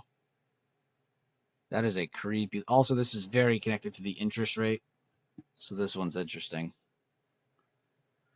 You know what I just realized? Did I even add McDonald's on here? Oh, I did. Never mind. Sometimes I forget to add the recent swing tickers onto the watch list to the new one. I'm glad I had the... I don't know if that was experience or if that was just like... or what that was, but I think when I saw us hit 310 and not really get past it at all, I was like, okay, we don't need to be in this anymore. I'm kind of glad I'd made that decision now. Because we'd be... I mean, we wouldn't be holding this still. We would have already cut, but that would have sucked. After what was such a strong, like, look, too. Like, this looks so good. All of that. Right? For it to do this the next day is really good. Got a little bit of action in early in the day, and then after that, it was just, ugh. So I'm glad we made that decision, honestly. See, sometimes you gotta know just when to hold them, when to fold them. Not to sound too cliche. And God, I wish this was a staple chart I was looking at right now. I would easily be calling out shorts on this. Staples looking slowed down while a staple stock setting up a bearish setup. Oh. And I'm not shorting cost, so we're not doing that. How's Walmart? Yeah, it's just hard to short staple stocks. It really is. It's hard to justify shorting a really stable company. We're a little late on gold. Kevo did good with his callouts, but I'm late to it. And crypto, we've been looking at crypto too, but it failed to hold support, so they're kind of dipping down now. They look like they want to free fall to 207 area, 209, 207. Do we really want to short crypto though? Or is that just me being scared? It already had an inside bar breakdown. It's had 3 negative sessions since the inside bar. I think the only possibility for a short setup to work here is this probably opens lower, and then you see it wick down, and then it hammers, and we probably go test this up again. That's 99% what I think is going to happen. That's my opinion, but I think we're going to have a lower open, and it's going to bump its head against this, and I don't know what's going to happen after that, but I do see a lower open bullish hammer on tomorrow's chart on this chart if it was to close like this.